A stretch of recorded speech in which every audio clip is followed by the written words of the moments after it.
rewards and stuff for doing certain stuff.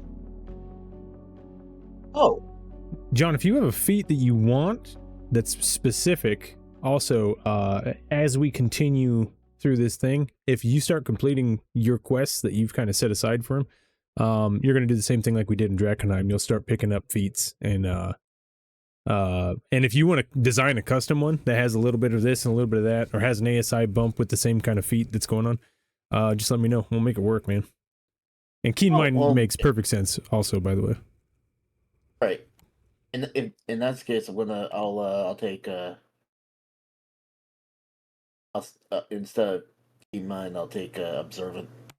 Absolutely. Also a very good one. Not bad. All right. Let's see here.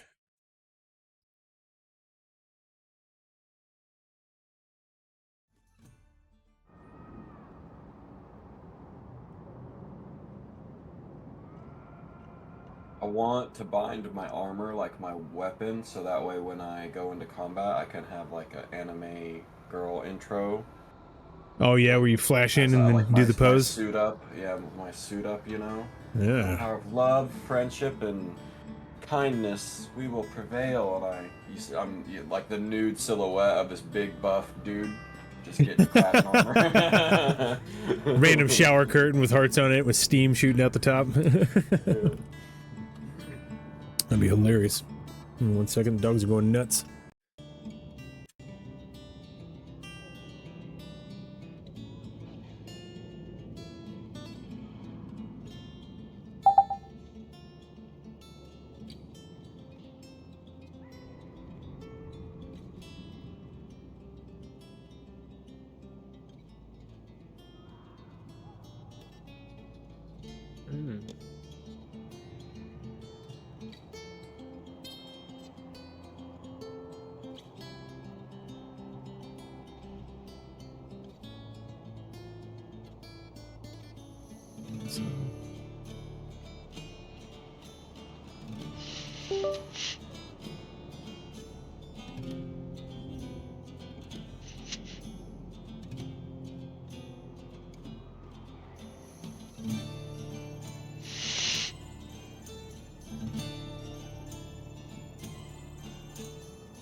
Shut up! Well, alright. You get it? The doggone room. I don't know if I got it. Switch device, don't switch. I can hear. I think I can hear. Can I hear John? Nope, I can't hear John. Of course I can't. Hello!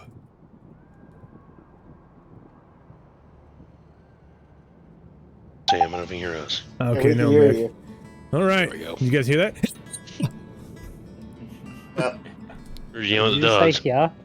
That's Yes. the sound a Starmie makes. Sometimes if I bounce it off this corner, it goes straight out the doorway, and they can actually hear me. But and this time it happened to work, so we're gonna go with that. I have no idea. My mic stayed on because it's a nice mic. My headset's being weird, so I have to keep it plugged in.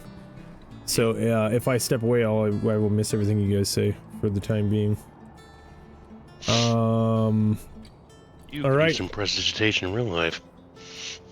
Little thaumaturgy. Little voice boom. Oh shit! It's my favorite move. When they're 100-pound dogs, you have to be stronger than they are, otherwise they don't listen to you. Yeah. Freaking animals. Eating me out of house and home.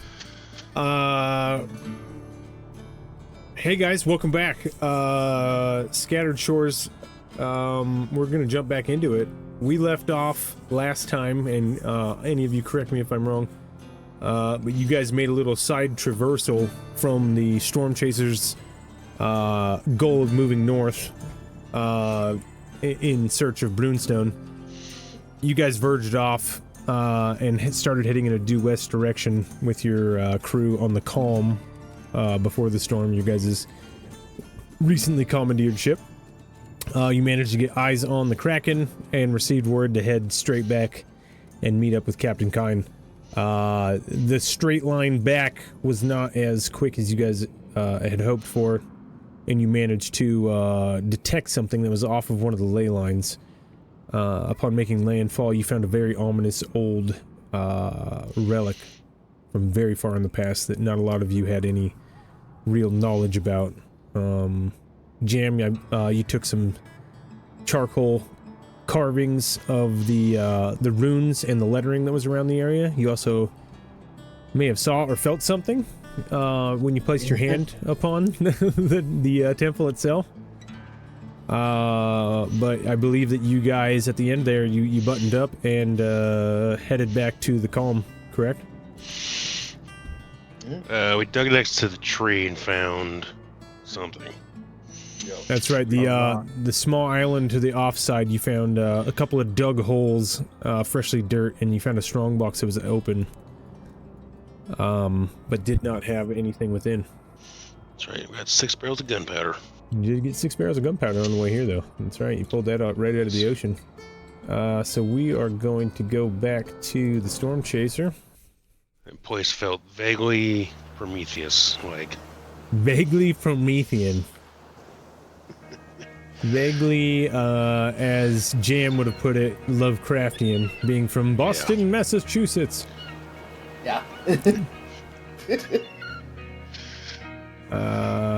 But just to catch everybody up to speed a little bit, it was Christmas, so everybody got rewarded a level. So between the ominous shrine and returning to the ship, and after a small amount of travel, we're going to say that they've had enough time to reflect on transpirings thus far, and dig a little deeper into themselves and find out what leveling up means, which means, you know, becoming stronger within the chosen path that you have, or paths for some of you that you have chosen. But Merry Christmas, we're all level 4.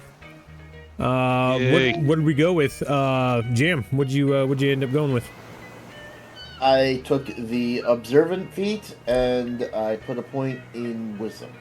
Fantastic. So you're riding cleric, riding or die cleric knowledge. Pretty much, yeah. Love it. All right, Jerry, Kaylin. I went with Shadow Touch and Charisma. Nice. And that's a paladin drop or a warlock? We're still Warlock. Warlock. Nice. One more level of, well, 2 more levels of Warlock? I can't remember. At least 1 more level of Warlock. Cool. All right. Dipping down in the warlock powers. Vice, what do you got? I took another level of sorcerer because I needed those 2nd level spell slots. Yeah, absolutely. And I struggled with my feat choice, but I took a telekinetic. Telekinetic. Oh wow. Okay. Curveball. I do love my mage hand. I tell you what, I've seen some things already so far that this would have paid off. So, not a bad choice. Zach with Rimbane, what'd you do? I got my 3rd level of Alchemist, so hold on, I'll be right back. I'm sorry, so just going to talk to you. Oh yeah, you're good, buddy. Good. Sounds like Rimbane is sticking with the Artificer Alchemist. We'll let him fill us in when we get back. But you guys managed to get back to your ship. Oddly enough, when you get back to the ship, it's odd because the island that you were just on, you could have sworn it was pitch black outside, and it was getting into the evening, later evening, even 8 o'clock, 9 o'clock, you know, the sun's down already. The amount of time you spent there and the amount of time that transpired when you come back is the exact same, but you still have sunset as you get closer to the calm. The blackness almost fades as you recede from that island. You pull the foldable boat up to the side of the calm. Caspian and Isaac help you guys rope it up, fold it down, and get back on board. Good to be back. Be back. Caspian. So what was it? What's going on over there? Something we shouldn't be messing with this time. Shouldn't be messing with anything at this time. Was there anything good? call this good. And I gesture towards the 6 barrels of gunpowder. Yeah, we pulled those over the edge before we got to that island, remember? Clearly, I don't. Isaac starts laughing. Me either. I don't know where they came from. Maybe I should take that keen mind.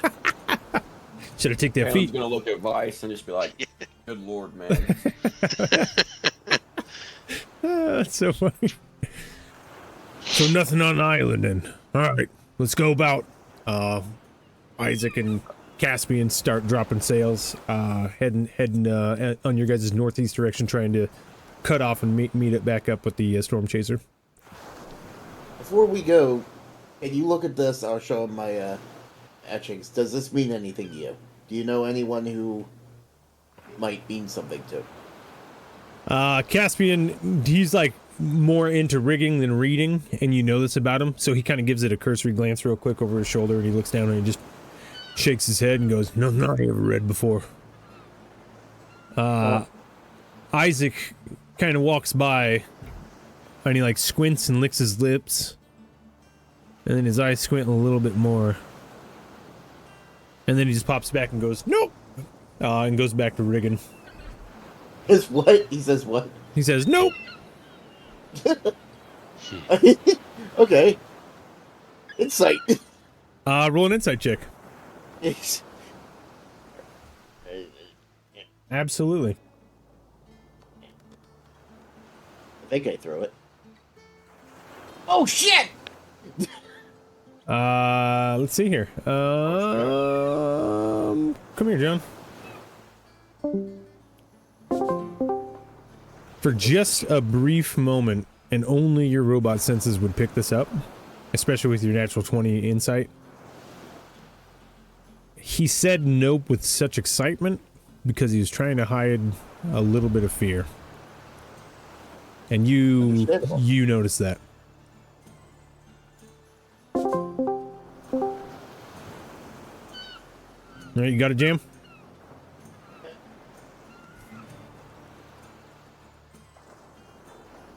So Caspian and Isaac go back and they just start rigging and keeping the sail. And you guys start moving forward. We're gonna make some travel time, unless you guys got anything you need to talk about on board ship. We got some travel time, and I need a check from somebody and some D6s from everybody else. I wouldn't mind, since we're on our way back. I still want to learn how to do water vehicles, so I'll take some more practice at the helm. Absolutely. And I can use. I don't think I can really intimidate the boat. You know what? It'd be pretty hard to intimidate a very loyal crew also. So. Yeah. This is a me, you wooden piece of shit. I mean, Get that's moving! what I yell at my computer. Sometimes I kick it, it makes it work. You know what? I'll use athletics. I hate how many times a little bit of slappage has fixed some of my electronics. I actually hate to admit it. Yep. I will do athletics. Athletics. And we only got an 8. Hey, we're learning, boys. We're learning. Not too bad. At 8. That's fine. Everybody roll D6s for me. Probably If guidance I on there. I would like to identify, ritual cast identify on that sword we found. Oh, yes, I was absolutely. wondering if Pick that was that a one up fever now. dream. I thought there was a sword found. Yeah, there was a sword found. Absolutely, there was. I didn't have identify yet though. You're going to spend ritual time. That's about 10 minutes. So we'll let you go ahead and flip your... We're going to pull this down to sunset. Yeah, because one of the islands had a sword with a stone in it, right? So You did. You guys managed to okay, get a sword. I was like, okay. Yeah, that was the Pillar Island. Yep. Yeah, okay, yeah. I thought I was losing my mind there for a second. And like the door and the monkey that trolled us. Yeah. He didn't really troll you. He just, You He's know, just monkeying he's around. just monkeying around. he wasn't a helpful monkey, dang it. I have yet to meet a helpful monkey in my real life, and I've actually been around more monkeys than probably most people, and none of them are helpful for any reason. Little thieves. I mean, they're funnier than you think, until you're the butt of the joke. I think I was like 7 or 8. We saw him at the zoo. Like one like put his finger in his butt, sniffed it, pretended to fall over, and then grabbed a pile of poop and started throwing it at us through the cage. And I was like, you know, I just don't think I like monkeys that much. They're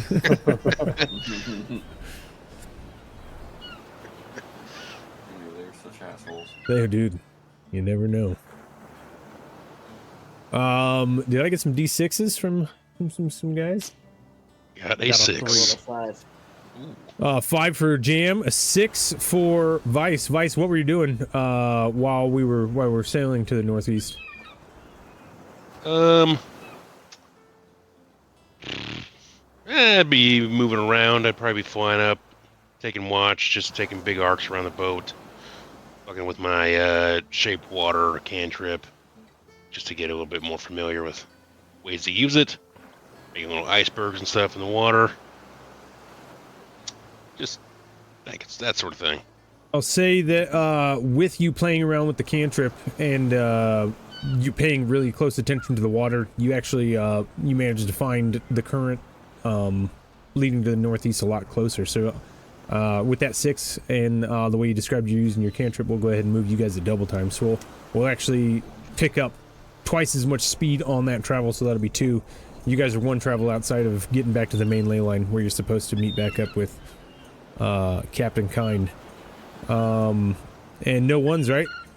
Zach, what was your roll? 3. 3. You guys just power through the evening. No fails, no encounters. Go ahead. If we Ed. had a full day of messing around, I'd probably use my newfound telekinetic to try to do some fishing, get some fresh fish for us. Oh, absolutely. What do you? Let's see. I think that would be survival. Reach out into the ocean with your mind. Yeah, just start slamming fish out of the water. I still think that'll be survival, but I'll give you advantage for using the telekinetic. Ooh. All right. Advantage gets me. Advantage gets me a 5. Fantastic. You can do it. With a 5, I mean, you get a couple fish. Some of them are very bright. Some of them are very brightly colored, so it's up to you. But None of them are edible. But you did it. but you did it though. That's what counts. 1 pufferfish. 1 pufferfish, and you better be good. You better leave that to your bard. Maybe I'll leave the fishing for somebody else. That's funny. Another day, perhaps. I'll try bait next time. Telekinesis, shape water, everybody rigging. Rimbane makes everybody's full.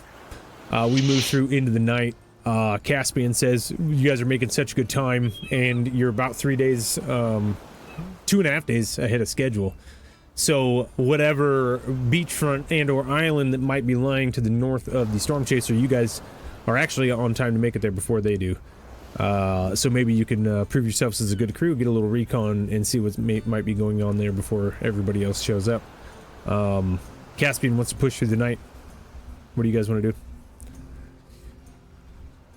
Sounds good to me. I can take watch. Did Zach identify his sword? Zach did identify his sword. And I'm going to pull... I forgot to get the link up. Give me 1 second. Homebrew collection.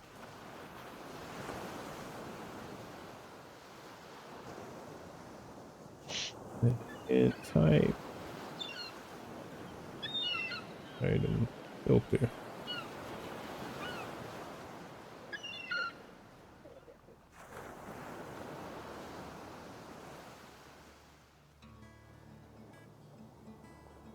Is this one I shared? I think this is the newest one. Passive perception is 26. Just for that. We got our regular Caduceus with us over here, huh? Jeez. View details page.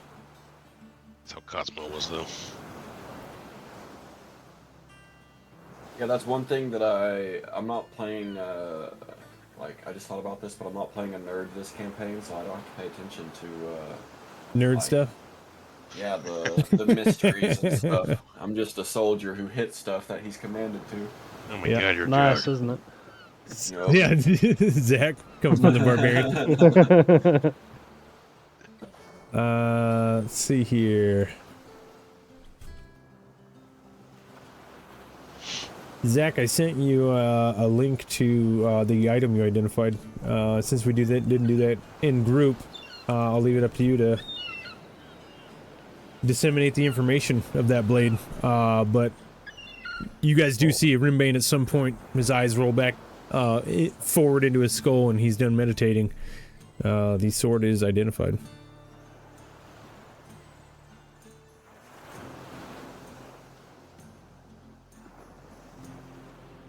Are we to take So, exhaustion? Oh, if we push on. yeah, I was actually Because of the double time, I'm not going to say pushing through the night. Because of your 6 on the last travel vice, we won't be exhausted by pushing through one more leg. Yeah, Kalen's definitely an overachiever when it comes to following orders, so he's down to push through the night and meet up with Captain Pine. Cool. Are you going to roll again, Jerry, to get that proficiency built? Sure. Is everybody good with us just pushing? Push on. Yeah, I could just take Sentry's Rest. Yeah, Not that's really true. asleep. He's on guard even when he's not on guard. 11. Plus, I know Jam's... Well, no, he's asleep actually this time, so... I think you still get guidance from Rimbane, though. Is that right? Yep. Yep. I can do posted it. the sword we got, 13. but I don't think anybody can use short swords, except for Jerry. Short swords are simple weapons. So if you're proficient with simple weapons, you can use a short sword. Oh. It was going to be a long sword, but I figured most of you guys aren't martial, so I wanted to leave it a little bit more open for everybody else, so I shrunk it down to a short sword. Where'd you put it? In this joke. Oh, never mind. I see it. Well. Matter of fact, I think even wizards can use short swords. Correct me if I'm You wrong. can choose to start with a short sword. Short one? That's right, okay. Because you get a simple weapon, I'm pretty sure. You can get like a quarter Yeah, I staff know. and a dagger or a simple weapon. Yeah, that's what I was thinking too. Yep. Well, if anybody else doesn't want that, I'll take it. I have 17 AC. I can get fucky. Yeah. Again, I do have a sword that I like, so I'm not slurping after the loot too much. I have no business being in combat. Martial combat, so No all you. business. I don't belong here. I don't. Well, No place for me here. Kalen will look over to at the sword as Rimbane is messing with it. Just be like, now that I do know. I can offer you some lessons, little one. Well, I might have to take you up on that. I'll try to do like a little flourish. Give me a little I'm sure I've performance seen check. Kalen done. Give me a little performance check. You're showing off for your boy. 17? I mean, Nice. Oh, you've Kalen seen will be worse, like- Kalen. Yeah, Kalen will be kind of, be like, I underestimated you. I'm sorry. It won't happen again. Be kind of humbled a little bit and be impressed at the same time, This alchemist might be more than meets the eye. Yeah, he's an honest fellow. He knows skill when he sees it. So, okay. Absolutely, absolutely. You guys are pushing through the night. Who's taking the lead? And then I need d6s from everybody else. I've got some nasty dark vision, so I can at least help.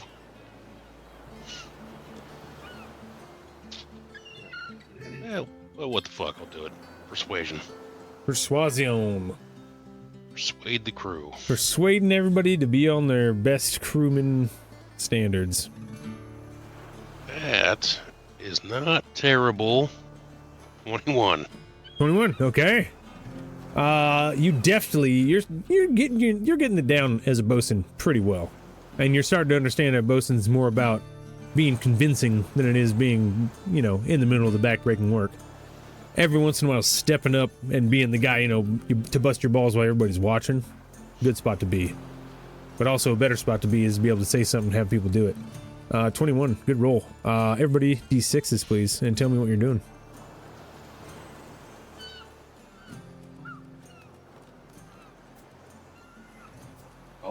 Roll a 6. Ooh, Yep, we got sixes. a couple sixes. Yeah, I rolled just a 6 and 4. up. When's one are you gonna roll 1 so I can get you cracking on you or something? Is that 2 6s? Yeah, Halen got one. Kalen, what were you doing?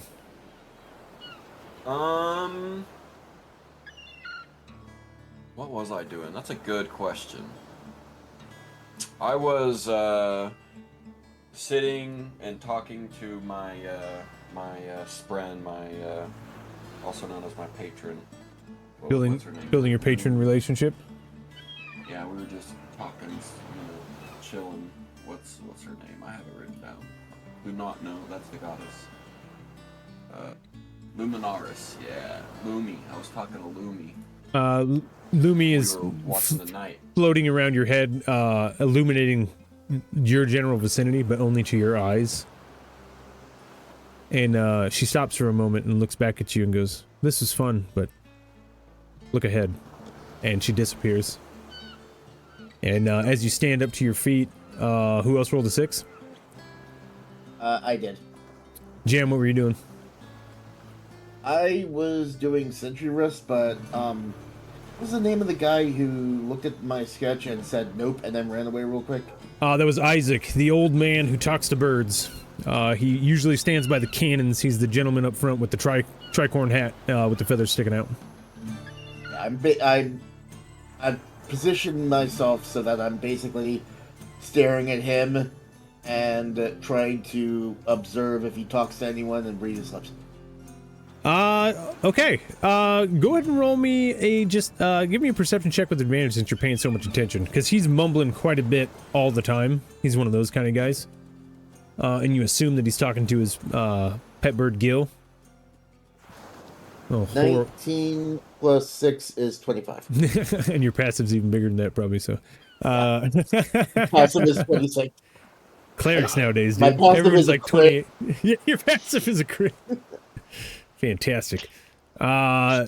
He's mouthing to himself quite a bit as you turn your auditory sensors towards him. For a couple of minutes here and there throughout your sentry mode, the recordings that you have are just jabber between him and a bird, talking about if they see anything, what they're gonna do, what they're gonna eat later.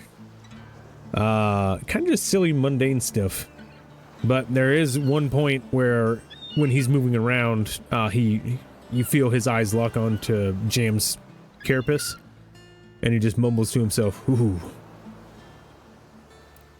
Another feeling, almost like to just get the willies go down his spine when he looks at you, and then he just goes back to his work. Kalen, with your 6 out in front of you, I'm gonna let you roll D20 for the island that you guys come upon, but I'm gonna let you pick north or south of it on the list, depending on what you roll. So go ahead and roll me a D20. I got a 12. A 12, okay. Let's see here, 1, 2.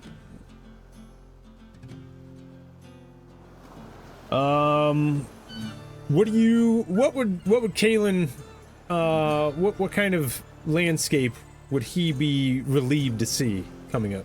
Would he like to see a large structure, something of dominance that has been there for a long time?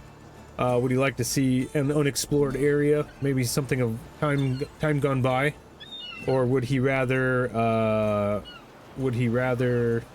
just come upon a normal type scenario, like low tide, exposed, shory, rocky area? What does he see? You tell me what he sees between those things.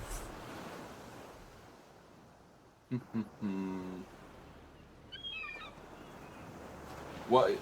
You mentioned a big old structure, like a ruins or something, like a big old tower sort of thing. Yeah, absolutely. There's off in the distance you see a large landmass, and it looks to be there was structure built upon it at some point, but it does look to be disheveled. With 6, you can see from this far away. Not everything is still standing on this island. Yeah, Kalen will look out into the distance at the island and just kind of say out loud that the architecture looks like the ancient buildings from home. Peeping through your spyglass, also on that 6, you see that this island is directly in line with the northern ley line. You do not see the storm chaser. You assume that it'll be coming up from the south when it does finally make headway up here. So the island that looks like it might possibly have structures from home is right next to a ley line, huh?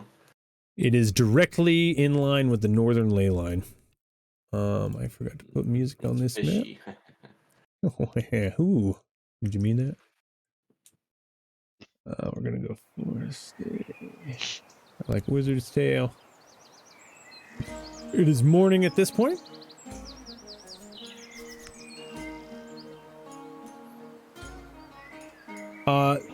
You're coming upon this island from this area. You guys are going northeast.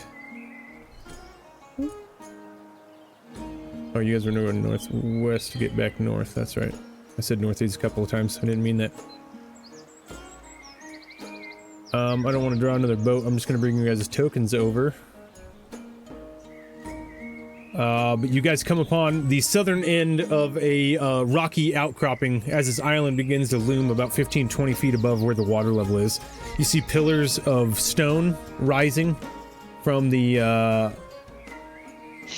from an area where there might have been maybe a harbor at one point, but all of the stone buildings have no roofs left, and it becomes a disheveled landscape as you get closer. And as the island stretches off into the distance, heading to the west, you actually see what looks to be maybe a crumbled outpost of some sort. You hear Caspian. He's behind the wheel at this point. He looks over and says, I don't know if I want to bring the calm too close to that, but I bet it's the island the storm chaser's coming to. I'm gonna hold off 100 yards. You guys take a boat in and make sure it's safe for the captain and everybody else to make landfall. Sound good? Aye, sir. We'll do it. Alright.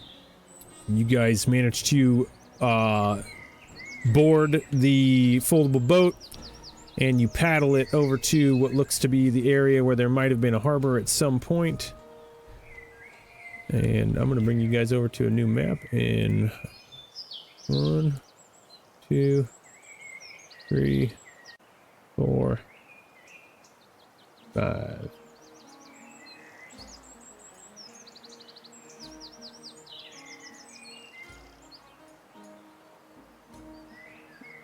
The boat comes between the creaking stone pillars that look to be literally held up by just faith at this point. Water and just being this close to the sea has degraded whatever civilization may have lived here before.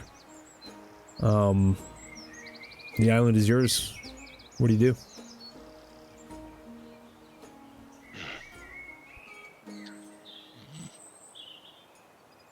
Is there any sign of life? Maybe footprints or smoke signals or anything? Give me a perception check. I just used my crit. My critical mass. Very bad at these. That's a 4. You're not really seeing much around this area. You're assuming that the area that you guys made landfall on and the immediate vicinity that you can perceive probably sees water up to here at some points. You do see evidence of like sand and dirt being washed away over time. The water just so happens to be low enough at this point that you managed to walk on this area.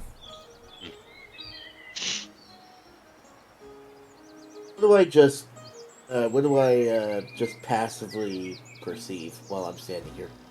Passively, Jam, you do know that there's animals on this island. You hear actual colonies of birds, and that's a good sign, because usually abandoned islands and stuff like this, at least ones that are, corrupted by evil or any such things like that, might be silent or dark and covered with corruption, but you hear life. There is life here. Humans? Could make a nice spot for a vacation home. Nice little retreat.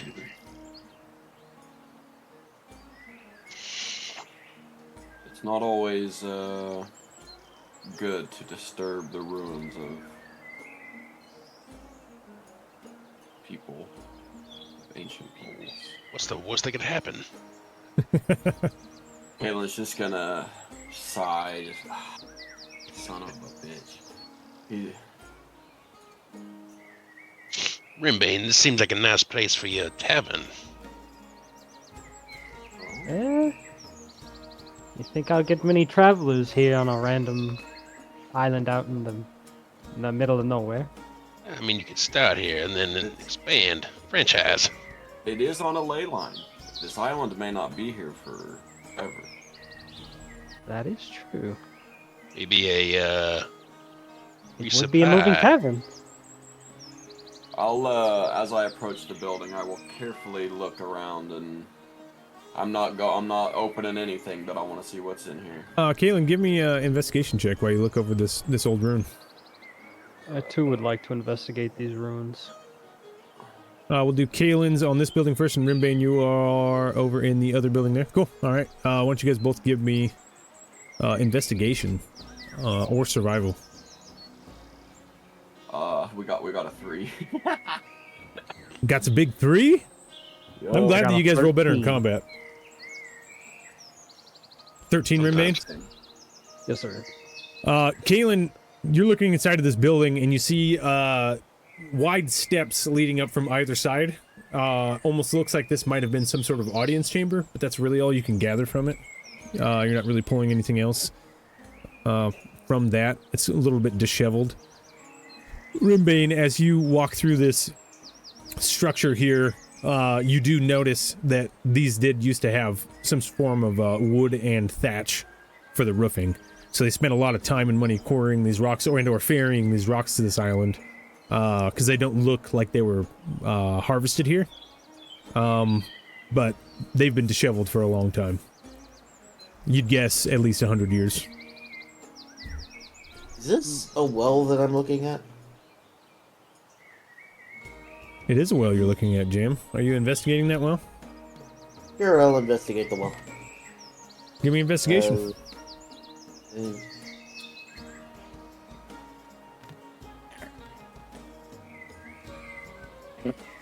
Hey, twinsies! You lean over and put your face down inside of the well, and your olfactory sensors pick up very stagnant, salty water. This well is unusable in its current state. Was this a garden of some kind? What is this over here? Where'd you go, Kaylin? How do I do this thing? Oh yeah, nice. I like that. You would actually guess, walking up closer to this without even a check, you see that there are like broken and like almost like petrified wood in between, like almost castellated stone. This almost looks like a livestock pen of some sort.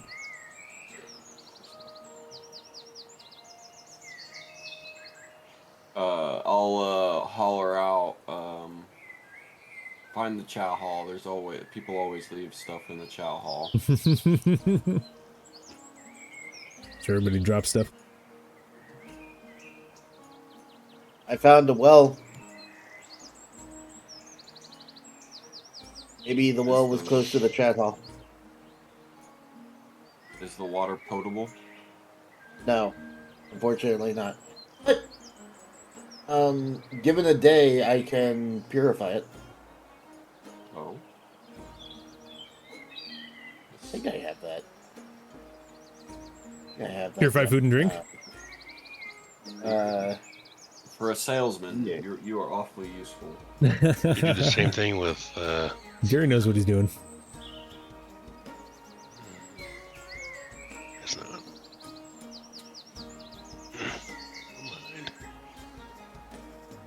Never mind.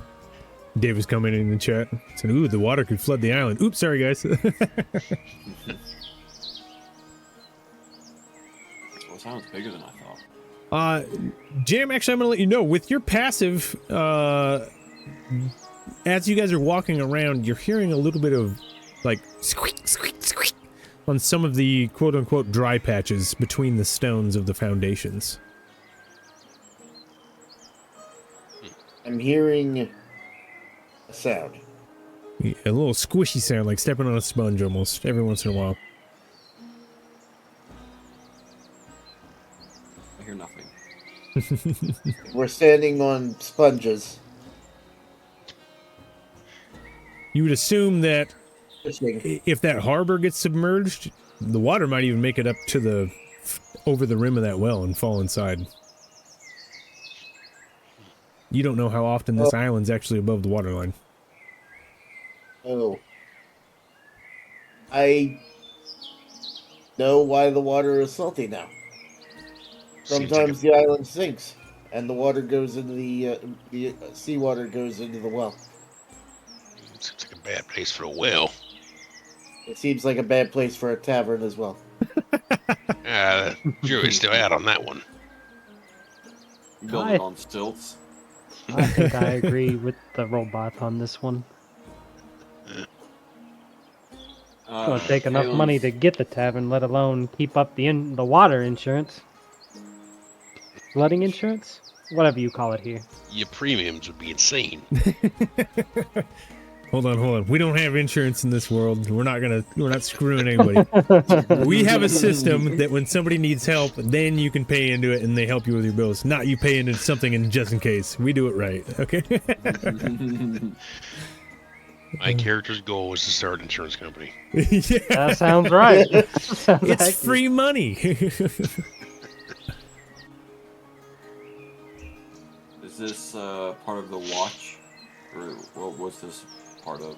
Most of the ruins that you're walking by, ever since Jam pointed out to you, you do notice that they spend most of their time submerged. All the stone is very smooth and eaten away by salt water and current.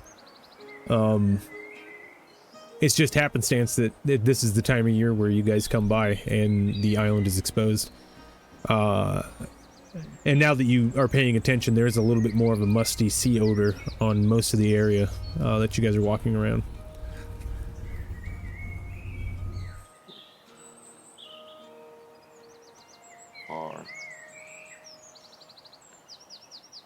Halen can jump that. He can easily jump that. You guys could easily make it across that gap there. Don't worry about any checks or anything. Scoop up remaining. And zip across. Yay. Zip across. There's definitely no sign of recent activity, right? Roll another survival or investigation for me.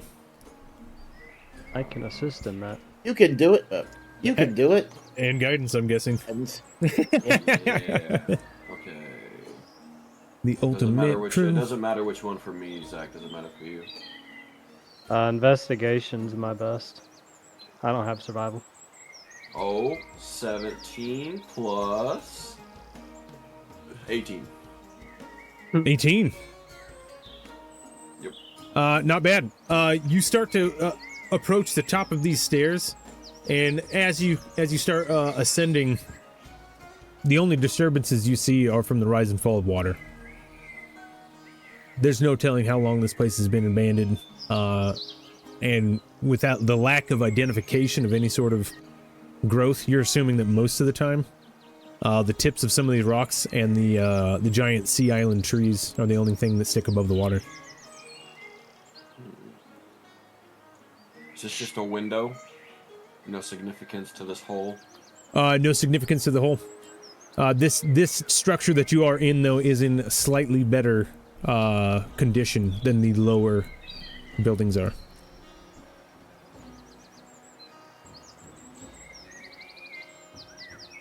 Vice, what are you doing out there? I think his curiosity get the better of him and fly out to the little island over there. Just he'd fly in probably 30 feet above it or so. Whoops, not what I wanted to do. In the water. Goodness. And a shark eats you, you're dead.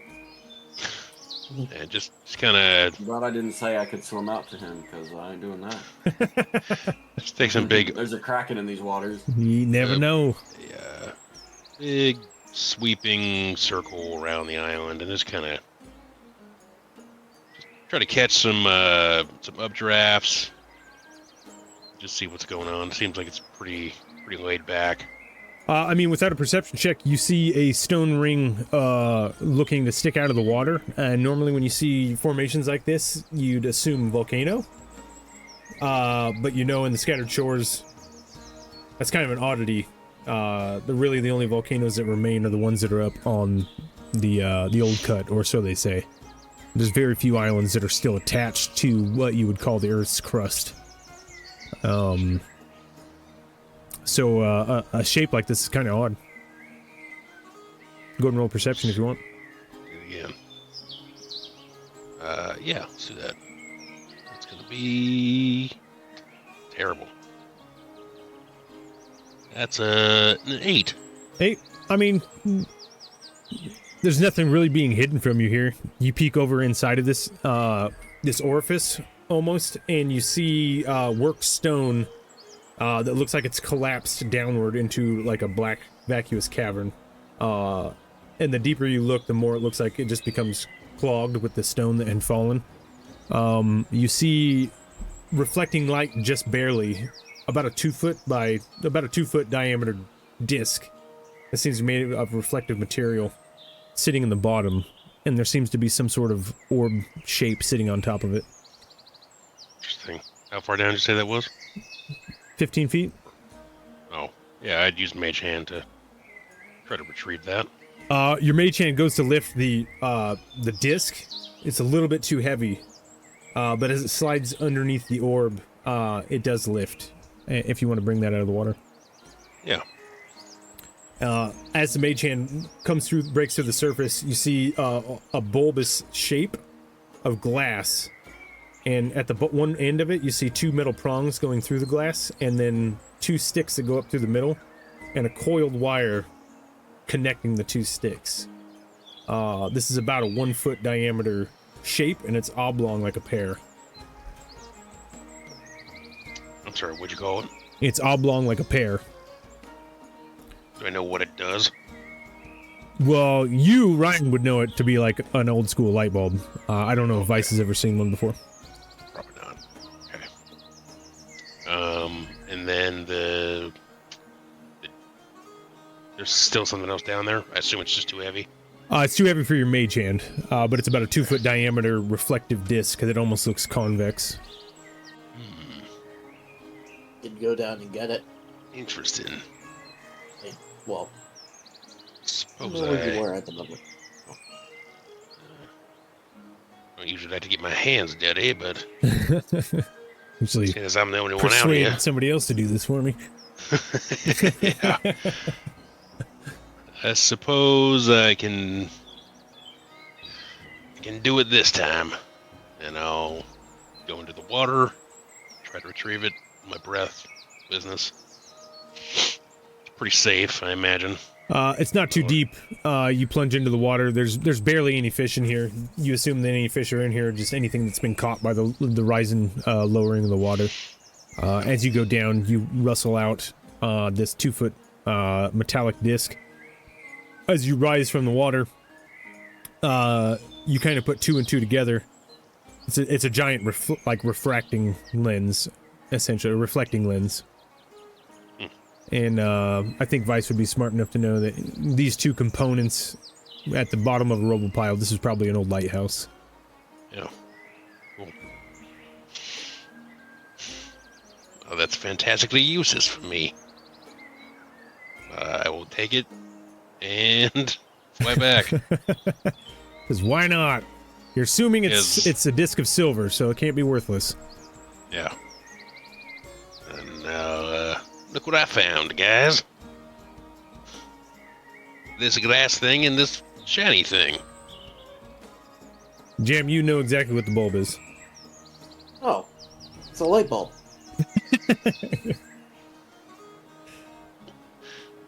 What does it do? When plugged into the appropriate socket, it emits light.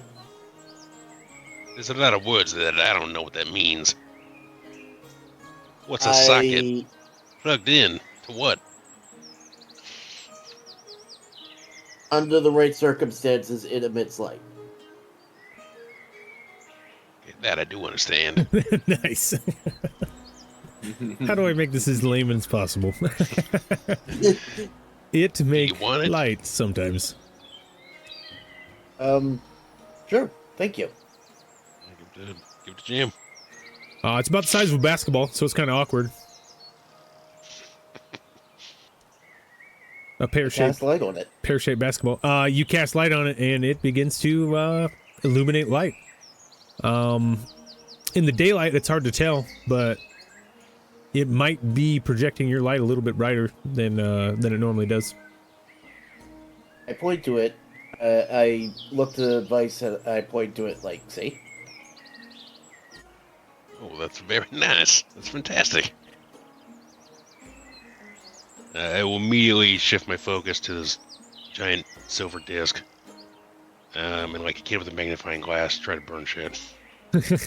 You're like reflecting the magnifying glass off the mirror. Yeah. Oh, that's awesome. All right. You guys mosey around the island for, I don't know, we'll say an hour or so. And it seems to be that this place has been abandoned for who knows how long. You guys were just lucky enough at this time of season to find a natural outcropping at low water level in this area. Low tide really isn't a term used anymore, considering the water's constantly at different levels at every island that you go to. I will say after an hour jam with your ridiculous passive perception, you would have noticed that the water has risen just about a foot in about an hour. And how much longer until we expect Captain Kine, or do we still need to head towards him? With the amount of time you guys saved, you guys had to cut across, and you got in front of him actually with your smaller vessel. So you'd assume at this point, with last night's travel, you're about 2 days ahead of him, maybe a day and a half, depending on if they catch any wind or not. Okay. I suggest we go back into the boat before the island becomes reclaimed by the sea. This metal creature is very wise. And useful. So you always keep a robot around. Especially one built by the amazing Jerry Mankiewicz. You know? Yep. I think I've heard of this Jerry, and I heard he's pretty awesome. No relation.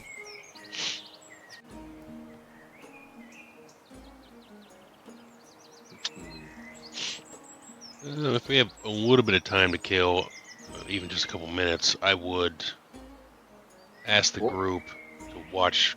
Just kind of, I want to try something here, and I'll take the disc and fly up and like way out, like let's see,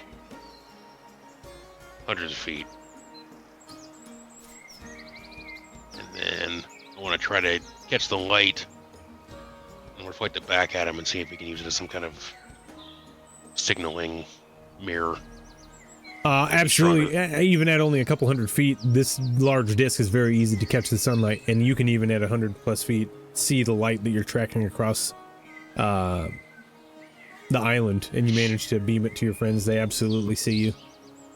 This could easily be used as a signal mirror. Fantastic.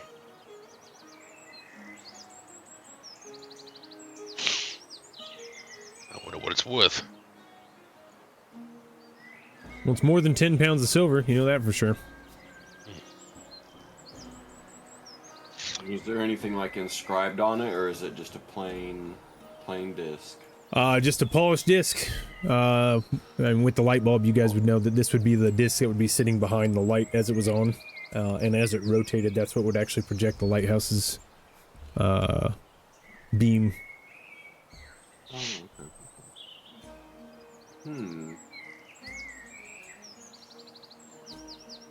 You guys make your way back towards the foldable ship? Yes. Yeah. Do lighthouses not usually exist in this world?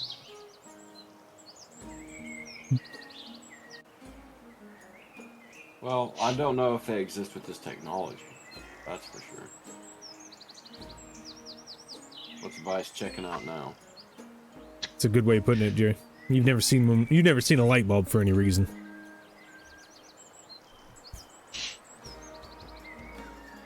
Vices just checking around the tide pools for interesting shells.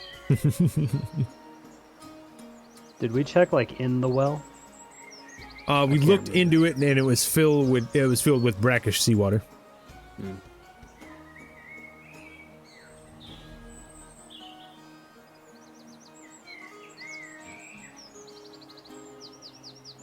Well, actually, kind of a boring island. There's not much here. Well, sometimes, you know, we don't always have to murder everything we see. There's not always loot to pillage, Vice. Even though you did find something. I respectfully disagree. Shining the light in his face. You start blinding him. Caitlin, why do you miss every swing? Ooh, I can cast blindness at 5,000 feet. Yeah, right. It's concentration on one target, though. Holding that disc. That's all you need. Yeah, right. That's more like Jam's blindness. He'd need a giant reflective mirror. Yeah. That's hilarious. Finders keepers. Losers. No, you can touch it. You guys managed to mosey around this island. In the back of your head, who's wearing the Sovereign's amulet? I believe I've got that. In the back of your head, you hear the voice, the power emanate from Toadstool, but it's amplified by the amulet that you wear. But the Sovereign's voice in your head says, "I do not sense my kind."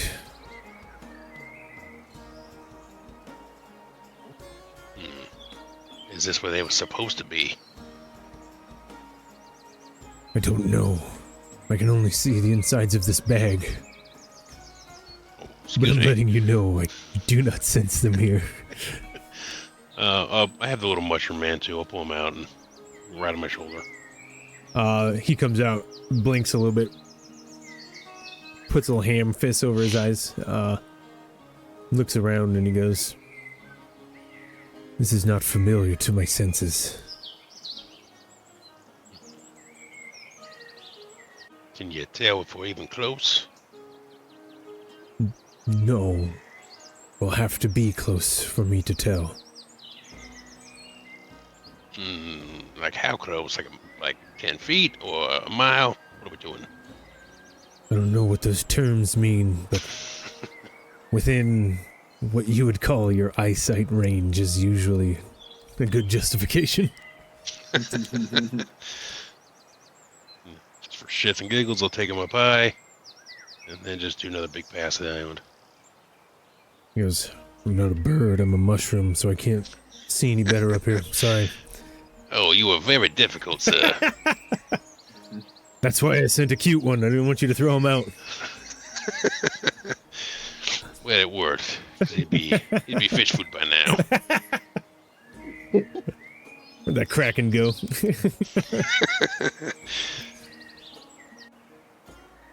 Use you as bait next time. Remember, I did say there would be civilization attached to the island. My memory seems to be very shitty.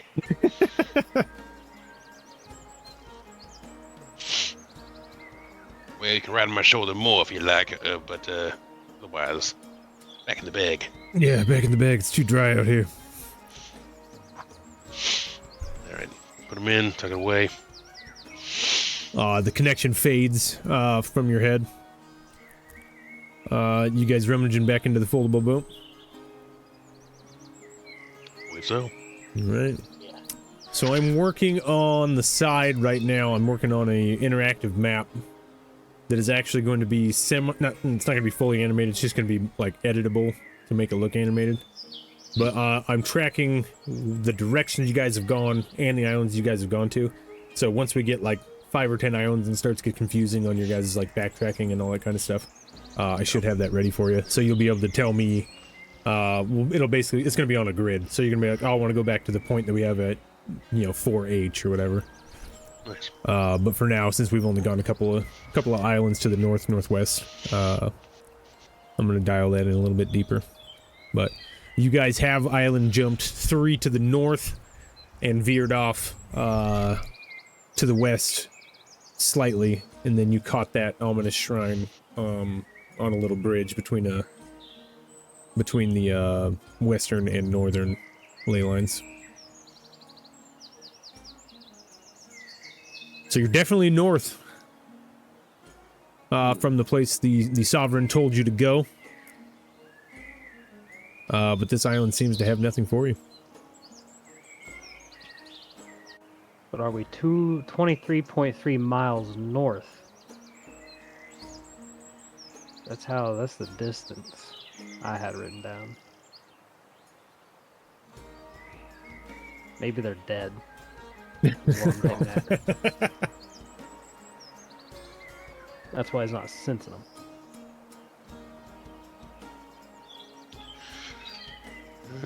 Hard to say. Well, do we wait here for the captain or keep moving?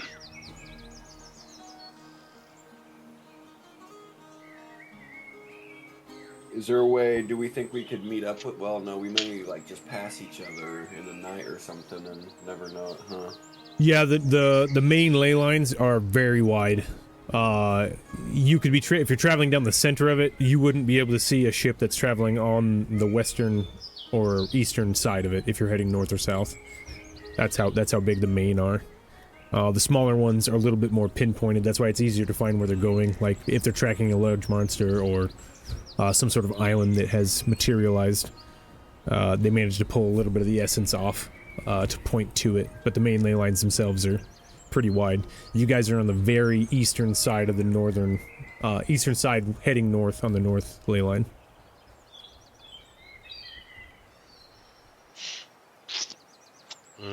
Did we tell Kind that we would meet him here or somewhere else? Kind told you got a week to track the Kraken and head north to meet him on the northern ley line. And that's basically what he fed you. So we don't actually even know if he would find this island. You're not certain, but Rimbane, it is considered... It's a little bit past dawn at this point, just for your information. Gotcha.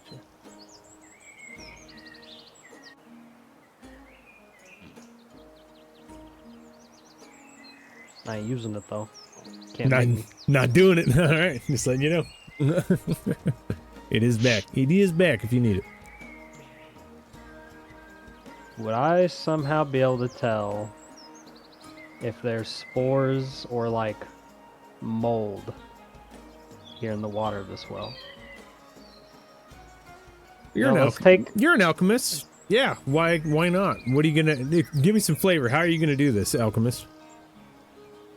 He's gonna... I know what he's gonna do and it scares me. Well, now I'm scared because I don't know what you're expecting me to do. Now I'm scared because both of you are scared. What are we doing here? Let's see. I don't know how you check if there's spores. I'll just check and see if there's like mold. I'll put some water in one vial and I'll like stir it around to try and see if I can't. I don't know if you can separate spores in water. But you know how like they put shit in vials and they fucking put it in one of those machines that shakes them and stirs them really fucking fast. Yeah, to, like centrifuge. Separate stuff? Yeah. Yeah, so you use your alchemical knowledge, and you're trying to decipher whether or not there's any sort of fungal infection inside of this thing on top of the brackish water. Go ahead and roll. I think this is just going to be intelligence plus proficiency, considering you're using your alchemy tools. So your intelligence based plus proficiency, we'll consider that alchemy tool test check. As a 22. 22. Oh, bang. As you sift through the water, it is brackish and old. You're not finding any mold or fungus. It's very, very highly salinated. And the only thing that tells you is that as the water falls in here and starts to evaporate, the saltier water stays down, and then it gets refilled. So who knows how many times it's repeated that process, but it's almost brine inside of this well. Very thick water. Not much can survive in such conditions.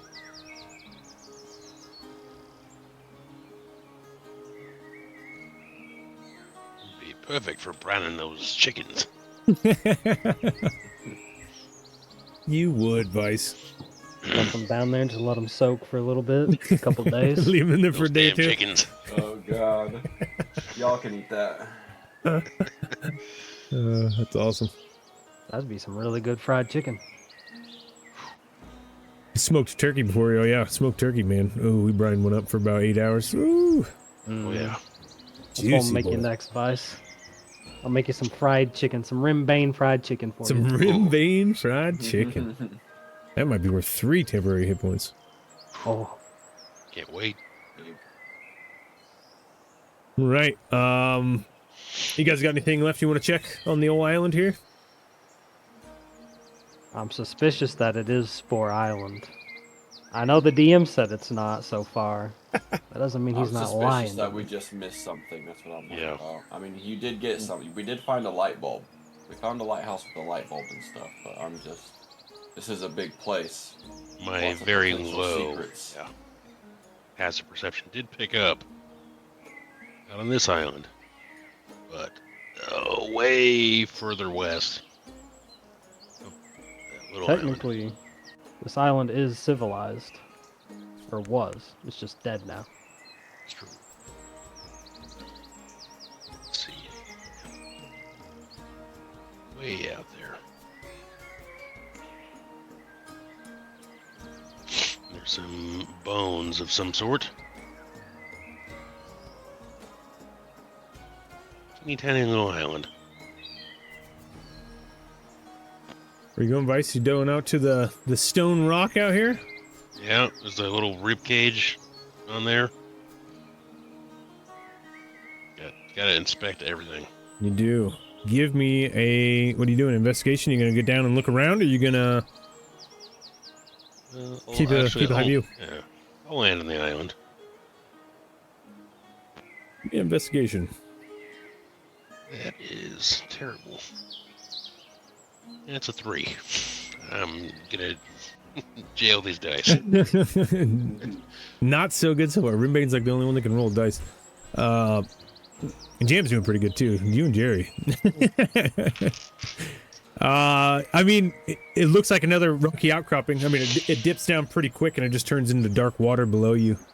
There is a large ribcage laying on this island. Hard to tell what it's from. Pretty old, sun bleached, and definitely picked clean. Matter of fact, barnacles and whatnot are growing all over it.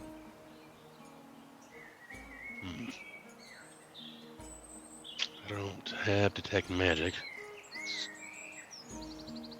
Yeah, I mean, if I don't see anything man-made or otherwise, I'll probably just lose interest. Yeah, hard to tell. Hard to tell if anything. I mean, everything's been so weathered by going up and down inside the water. It's with a 3. That's all you can tell. Yeah. Well, Not to add suspense, but on tonight's episode, Vice checks out a rock 3 times and fails. and sucks every time. Oh, I love you guys. I'll just. Anything Oh, of. Oh, go ahead. I was gonna say I'm gonna hit just high altitude here and just catch the updrafts and just kind of soar back. Thermals and sail back. All right, Jerry, what were you gonna say, buddy? I just want to make sure there's nothing in these woods. This little patch of clump of trees. Yeah, the surrounding area, these trees are, you notice, usually root bases are below ground, but there's exposed roots of these trees, like digging down like fingers into the soft earth. And the soft earth is very, very spongy and wet.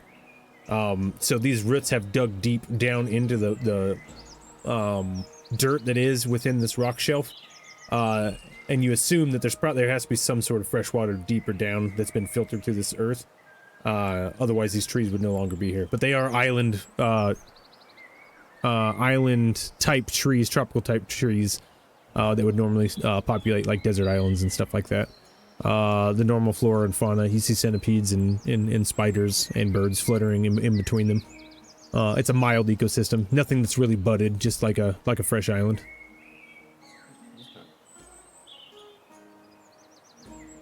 If this place wouldn't sink every night, it would be a nice place to have a little village or something. Which obviously, I mean, I guess it did, because I had an outpost at least. And Jam notices that the water is about another foot higher after you guys complete about an hour of moseying around and poking through this place.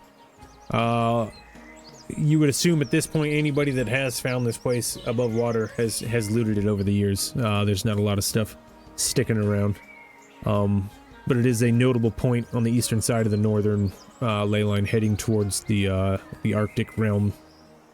The foliage is changing slightly the more north you go, and the temperature is dropping. You do notice that. Still hot. Still equatorial. Just more California than Baja, Mexico. Really should get back to the ship. Problem is, where is the ship? Not that I can hear any of that, but It's like 100 foot off the... I'm not sure what coast, but he's about 100 feet out or something like that, I think he said. Yeah, Caspian maintained the calm about 100 yards out of this island. You guys can see him out to the... That'd be the southeast, I believe. Since you guys headed up northwest.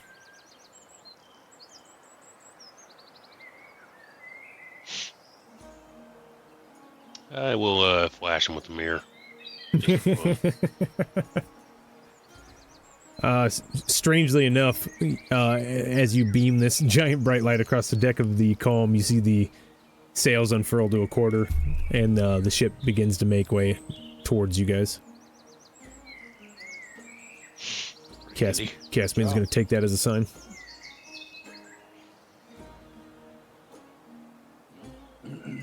Okay. I'm ready to shove off if y'all are. Shoving off. We headed back to the Calm, and man, I really wish we could get uniques to be on multiple maps. That'd be nice. That's okay though. I'm complaining about things I don't need to complain about. Vice.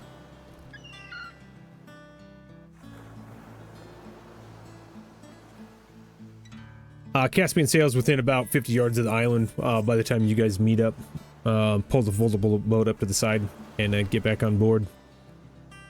And Caspian goes, well, you know, I think I've seen that place before now that we get a little closer. Maybe not. Anything good? Well, what'd you think it was? First off, that's what I want to know. I don't know, it might have been an old trading post I read about, but shoot, who knows how old that book even was. I don't know. Did you find anything good? I found a light bulb. Okay. He just shakes his head like, what's this guy Nice talking kind about? of light bulb. Yeah, if you call it it's good, and then I'll shine it right in his face. It's like, yow! Yeah, that'll do. Ooh. You know, he's rubbing his eyes, starts laughing. I actually seen one of those used to burn some sails on a pursuing ship one time. It was pretty cool.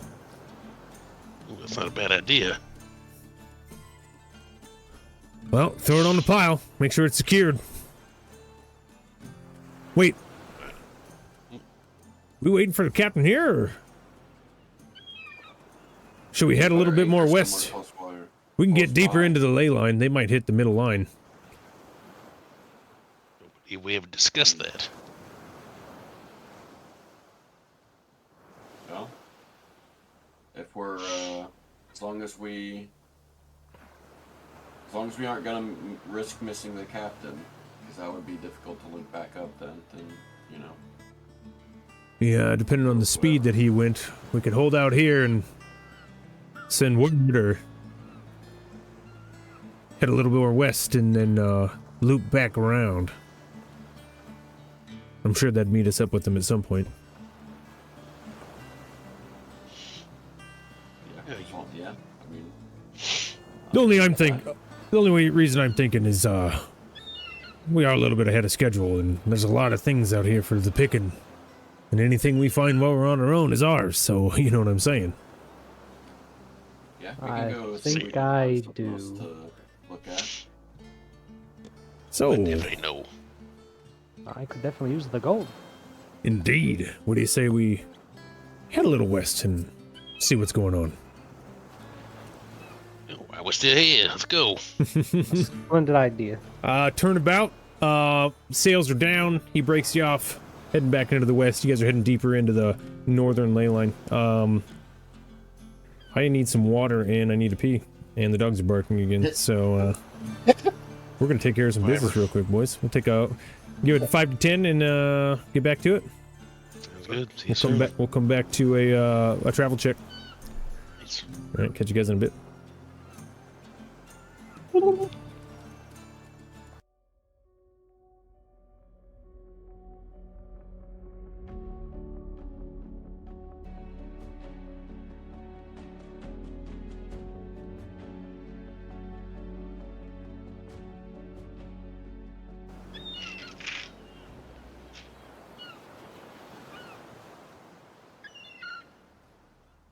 All right. I think most of us are back. Except John, we're just waiting on Johnny Boy. I think so. Yeah. We're gonna take on another leg of travel heading west on the wide expanse of the northern ley line. Oh, there's Johnny Boy. Before we do that, is everyone back? Yep. Okay. Yes. It's been several days, right? We're doing days of travel, right? Yes, you guys are usually getting 2-3.5 legs of travel per day. Yep. Okay. So Jam says, I do have a way of attempting to find Captain Kind's ship. When Jerry, the amazing and brilliant, sent me here, he also sent an object into the place up beyond this planet's atmosphere. We called it a satellite. Although it mostly hovers over me. I knew where this is going. I can if the captain's ship is anywhere within 1,000 feet of me, the satellite should be able to at least detect where its direction of movement. So I cast locate object. Awesome. On the ship. You see one of Jam's eyes turn into a little bit of a Wi-Fi signal, almost little like waves just going up, and you see them projecting into the sky. And a weird tone comes over all of your guys' ears. It sounds like that horrible noise that any of us, that I think all of us had to live through. Maybe not Jerry and Zach, but oh yeah, they know it.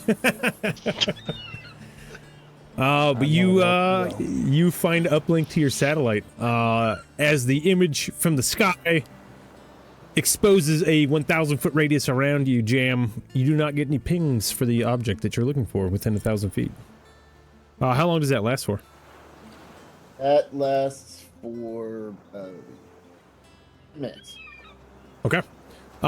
For the amount of travel as you guys starting to head west, I'll say that'll be up for any sort of perception or anything that happens. Let's go ahead and roll travel, and then If somebody chooses perception, you can take advantage for Jam's locate object.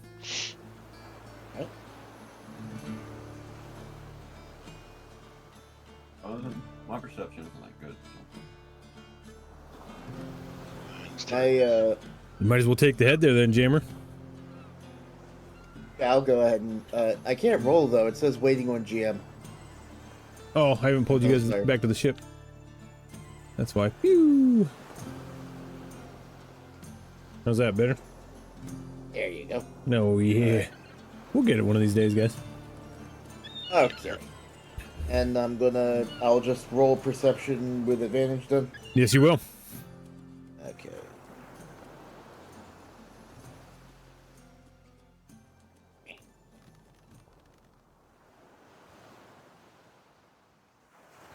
Alright, so that's 12 plus 6, that's 18. Not bad. 18. Everybody roll my d6s, or roll your d6s, I should say. This is dark. I don't Another have 6. vision yet. 3. You can't see Jim? Yeah, I can't see yet. Give me 1 second. I mean, I can see the game map. okay. I'm just saying. Yeah, I keep Cam has, forgetting. There's two things that I vision. need to hit every single time. I keep forgetting. Whenever I change the lighting, I need to hit apply to game board. I'm saying this so I remember. And if I change the board, I need to make sure to summon you guys. Did that change the lighting for you guys? Yeah. Jammer, you're good? Yeah. All right, cool. Yeah, if you guys can't see anything, just let me know. And I usually just have to hit a button, and I forgot to. So that's our life. Good. Did we get our d6s? I got 6. 6, 5. 5, 3. 3. What were you doing, Vice? Probably playing with that mirror and just intrigued by it. While you're playing around with it, I think at some point you flew, 60 or so feet above the ship as it's sailing, managing to keep pace with it, and you're doinking around. For just a brief second, due west, Jam, you see the light of the dish reflect off of something in the distance. It looked semi-metallic for a second. Paying a little bit more attention, you look out in the distance, you do see the formation of an island coming up in front of you. And no, I cast thaumaturgy and maximum up my voice. Maximize that Reach volume. behind my I reach behind my neck where I find where you see the volume controls, and I back it up to it. Thaumaturgy, also called 11. You guys start sailing your way in, and I'm gonna pull this thing up and get it ready for you guys. In the distance, you see a small stone outcropping with a makeshift dock projecting out of the front of it. There is a building on top, but it looks strange and disheveled. The island looks like very unkempt, and the only ship you can see parked at the harbor is a makeshift raft made of lashed together barrels and nets with one giant, very unkempt sail.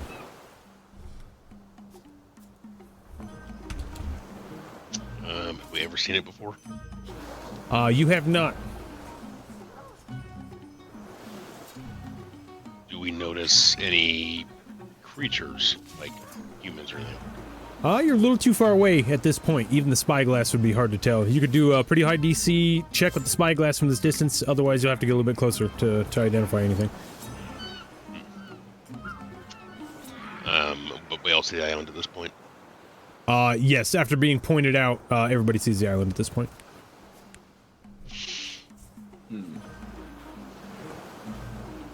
Well, we may as well go check it out. We have our, whatever he called it, a satellite. So, I could always use a little bit more gold in my pockets. I'm down. Let's go. Nice to meet you, down. All right, you guys heading closer? Yeah. All right. Yeah, it's gonna be one.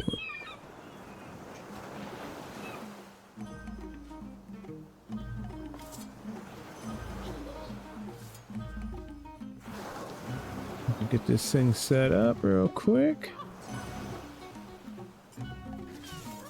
All right. You guys, get within 100 yards. This is your guys' normal tactical engagement range.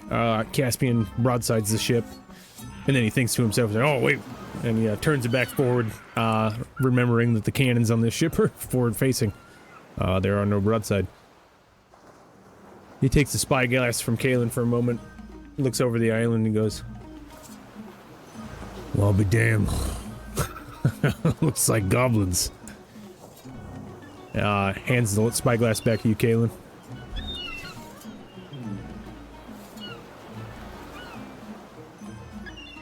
Well, How we killed him. What are goblins doing all the way out here? Well, I mean, who knows? Guys are crazy. they're usually up to no good, aren't they? Well, as far as I know, yeah. Most of the time. They throw in with the local pirate law magistrates, usually. But who knows whose that is this time of year?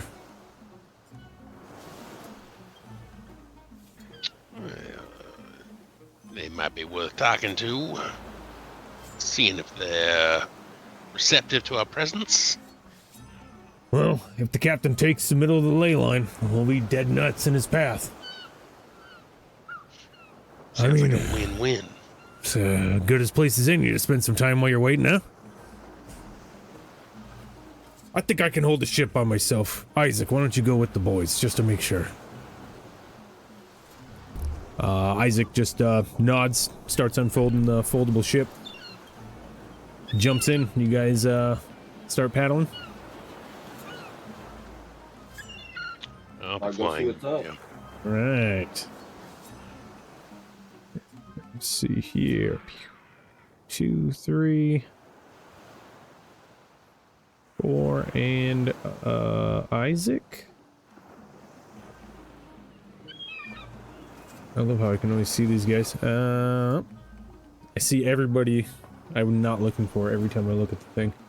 Apply. Bring. Summon players.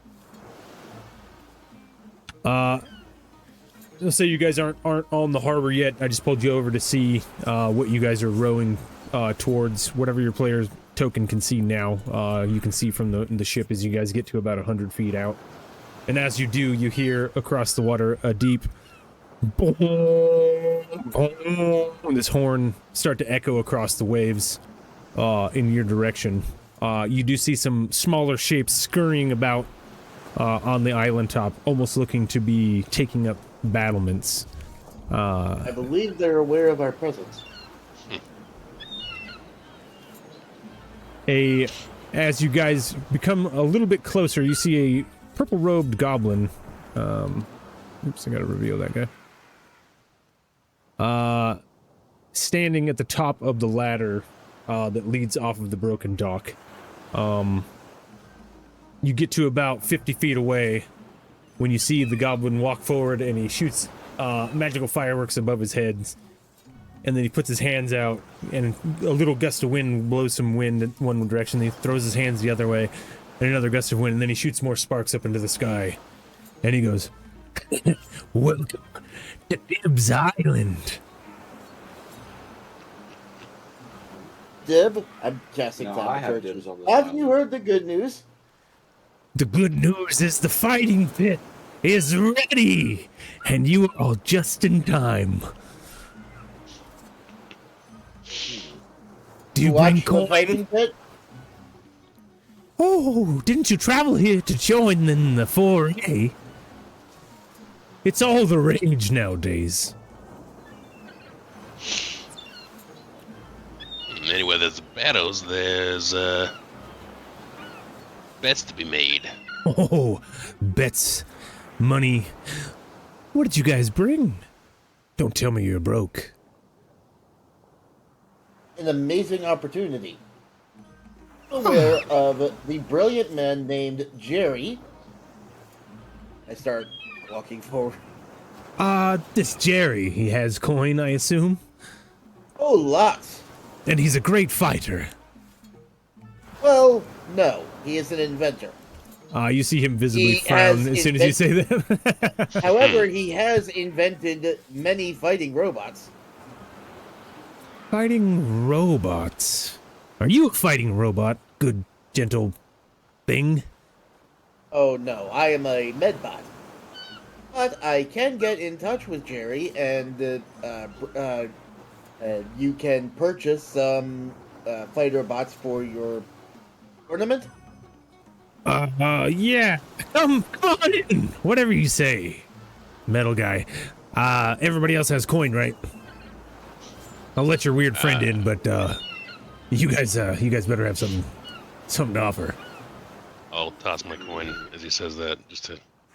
He catches it deftly in his hand, bites it, puts it in his pouch. Welcome to Dib's bunker. He just begins to very quickly shuffle his way back towards the entrance of this place. You see a few goblins standing around the area. Some of them are messing around with some of the animals that are on the island.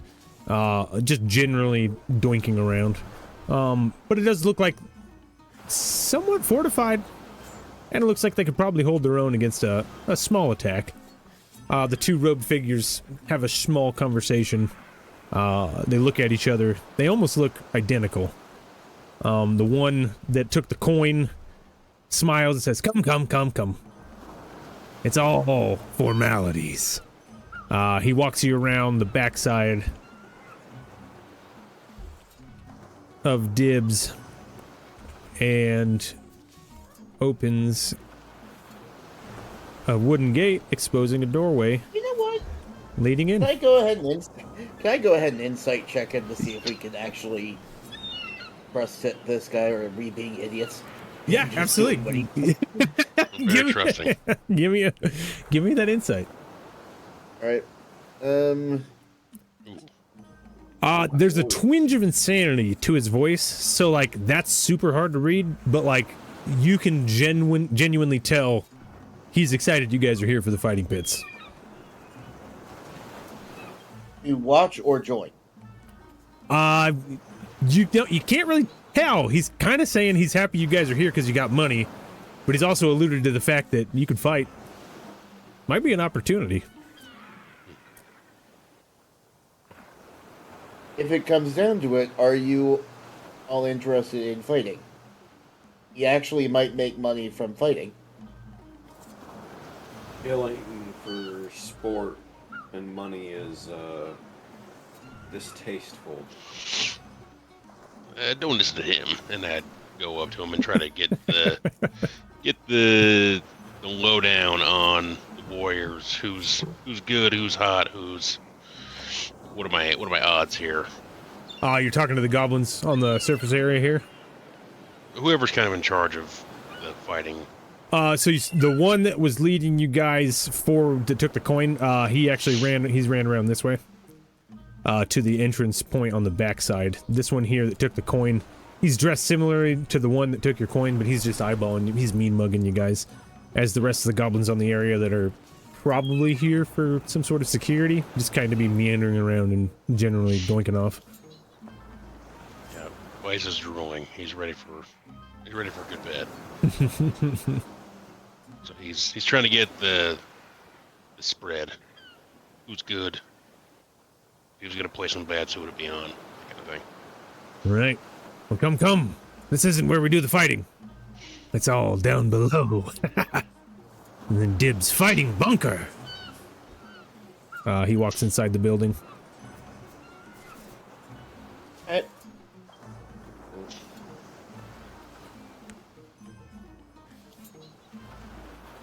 Well, been truthful so far. If you walk into the house, you see that the guy that led you in, standing next to a fire, he goes, all right, down the ladder. Dib's down there. Just go put your name on the list. Place your bets. Do whatever you got to do. We got a lot of good fights lined up. Matter of fact, We got some notorious pirates on their way in right now. Oh, They Anyone usually, I might have heard of. you just wait and see. They usually bring us some nice treats they catch deep down in the ocean's belly. Always makes for a good spectacle. Do I have anything good? Let's see. Ooh, oh. and call up. Not. Ask them if they've seen mushroom people. Mushroom people? No, I mean, a couple of those things fought a few weeks back, but, they're not with us anymore, if you get my drift. Oh, that's not very. They must have moved on. Oh. They have moved on, yes. Jerry, you just walk Yeah, over there. I messed up. I had to That's go back right. to the ladder. That's right, I might need to touch up some of these walls in here.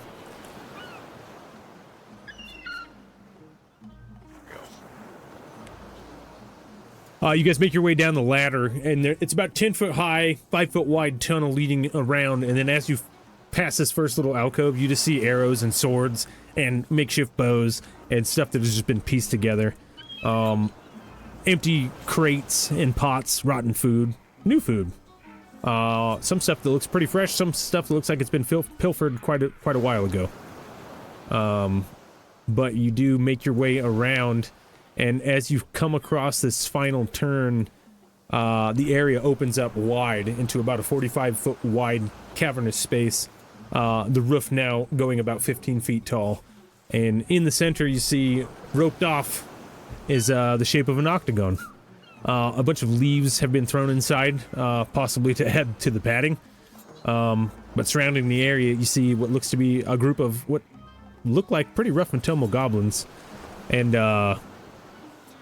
they're standing around, and during this time... Actually, I forgot to load these guys in. There is...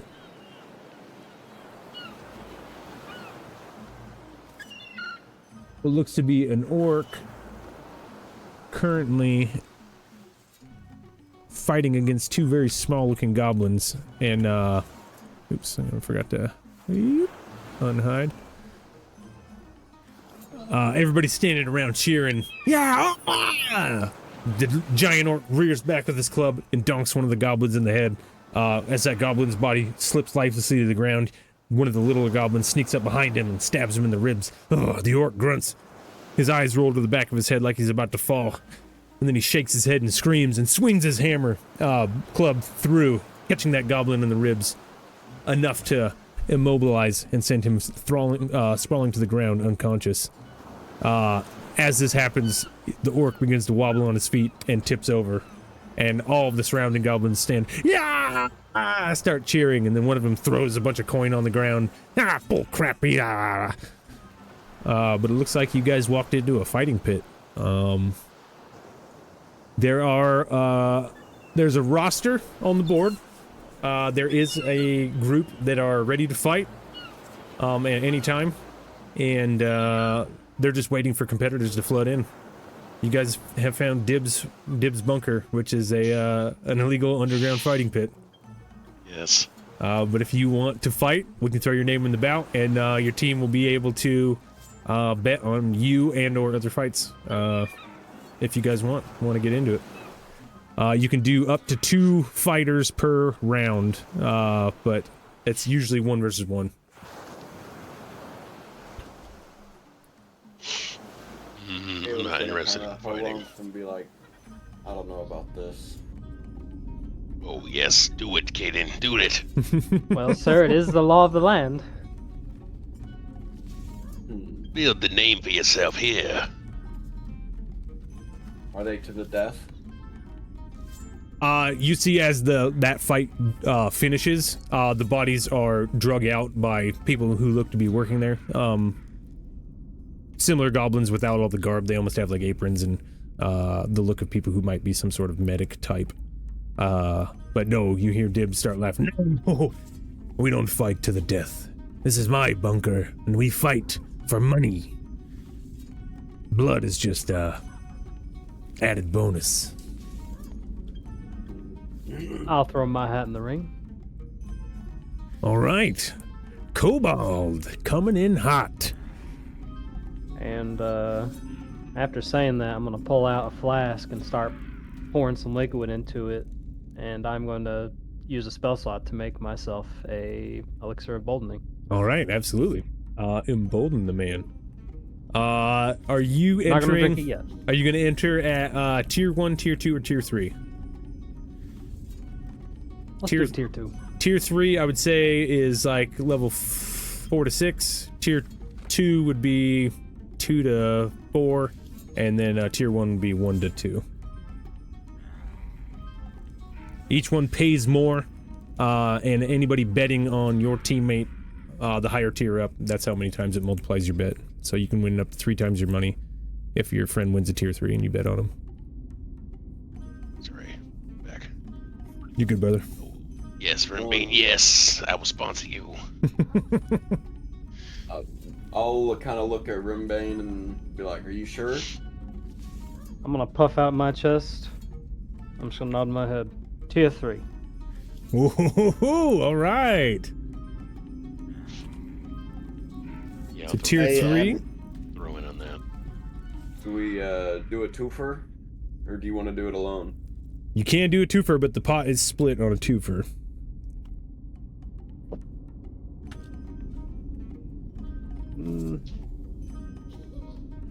I'll take my chances on this one alone, so. Okay. I am going Good to. This is gonna be the first time, like, we die. I He's gonna crit me at I'm 0 gonna go health. ahead.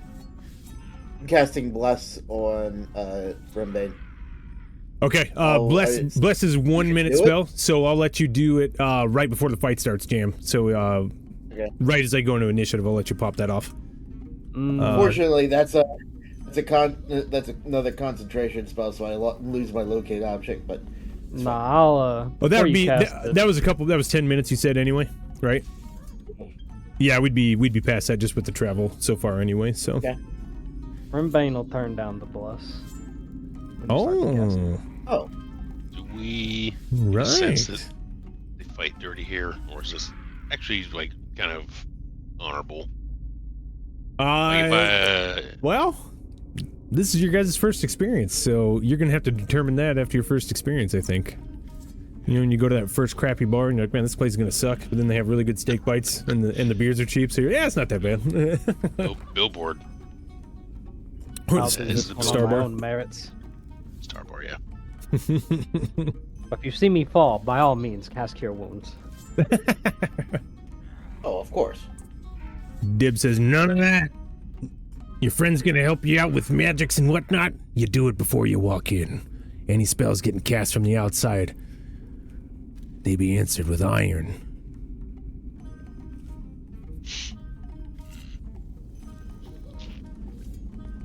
Everything good for you. Seems about as honest as we're gonna get, but Yeah. you know. Same goes for anyone you fight. You said tier 3, right? Rim? Yeah. Right. Let's see what we got here. Let my dog in I've real got quick. Give me a second. 25 effective health and 17 armor class. I'm feeling it. Fancy short sword, good. I don't think I can use a short sword. Oh, it's all just fists. It is martial. Battle of fisticuffs. I'm gonna cast cantrips on his ass. Dang dogs. Shock and grass, baby. Shock and grass will pee. Right. Let's see who you're gonna fight, Rimbane, for your tier 3 matchup. I need you to roll a d12, sir.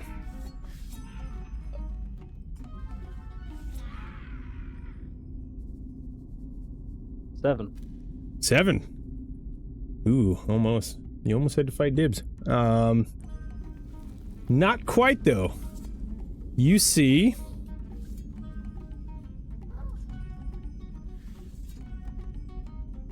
what looks to be, where'd that guy go? I think he's at the end here. A shifty looking fella with a large cutlass step into the ring.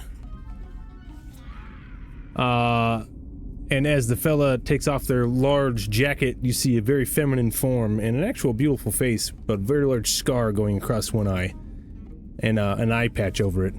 And you see this now woman brandishing a very shiny, sharp cutlass, very deftly in her fingers, and she goes, "Well, come on then, little kobold. I guess it's me and you." I will step into the ring and I will just not say anything. All right. Waiting for the...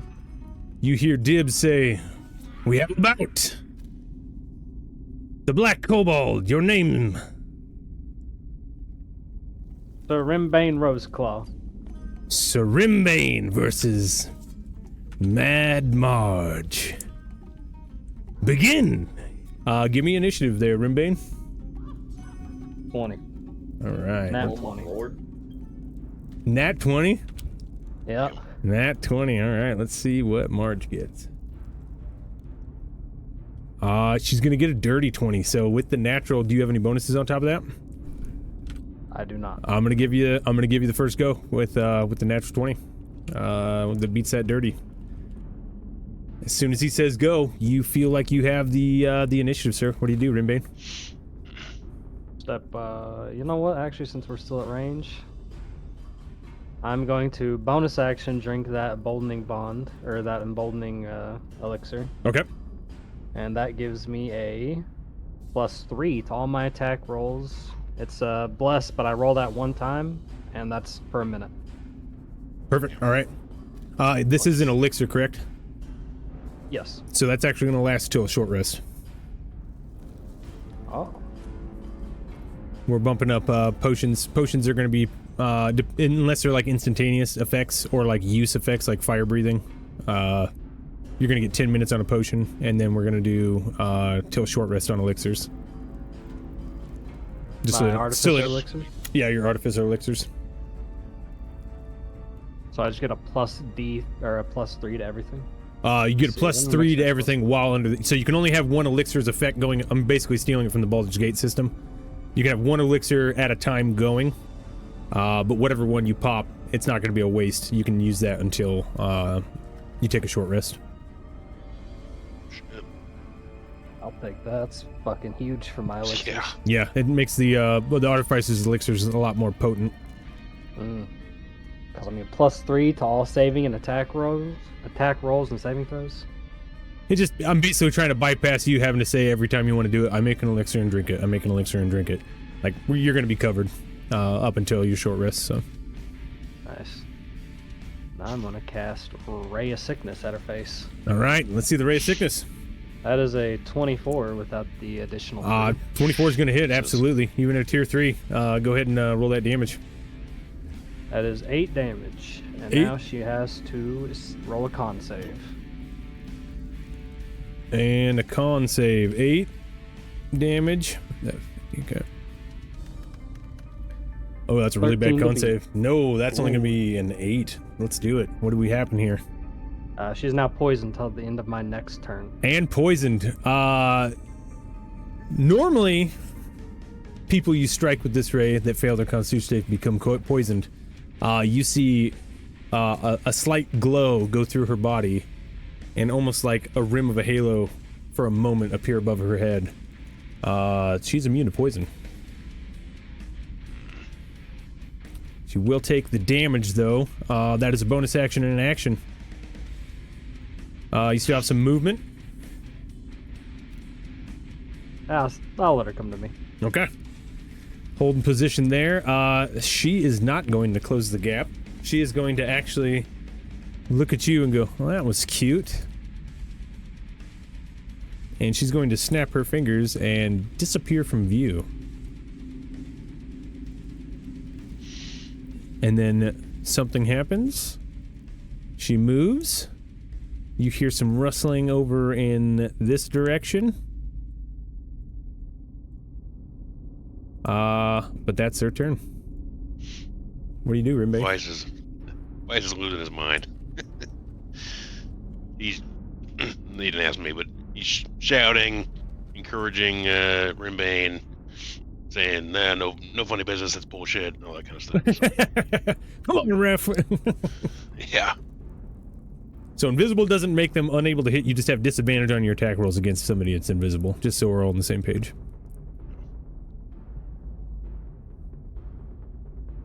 You know they're there. They're just invisible, so that's why you have the disadvantage on the attack roll. So I can make an attack at her? You can. It's just at disadvantage because of the invisibility. Alright, well then I'm going to bonus action do a little scream. Oh, yeah. Well, actually, hold on. I know what I'm gonna do. I'm gonna use Fairy Fire. Ooh, there you go. Right. That's thinking. I'm gonna. What does. Upcasting it doesn't do anything, does it? Upcasting, I don't believe does anything, because it affects all creatures that fail inside of the casting, so... Yeah. So I'm just gonna hit this little arena with Fairy Fire. Alright, I'll say that you... The best use of that would probably be to move to here, and then hit the rest of the arena, because it will... you would have to save if you hit yourself. So I'm gonna roll a dex save. That is gonna be a dirty 20 for the dex save, though. Oof.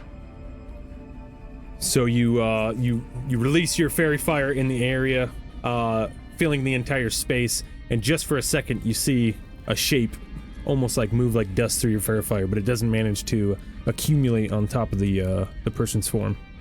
As soon as you release that spell, a held action is going to be released, and she's going to fire her pistol directly at you as you begin to cast. She's actually over here.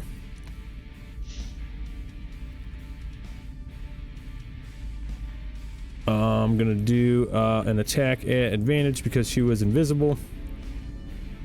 It's gonna be a dirty 20 and a 18. So dirty 20 to hit. I'm sure that hits.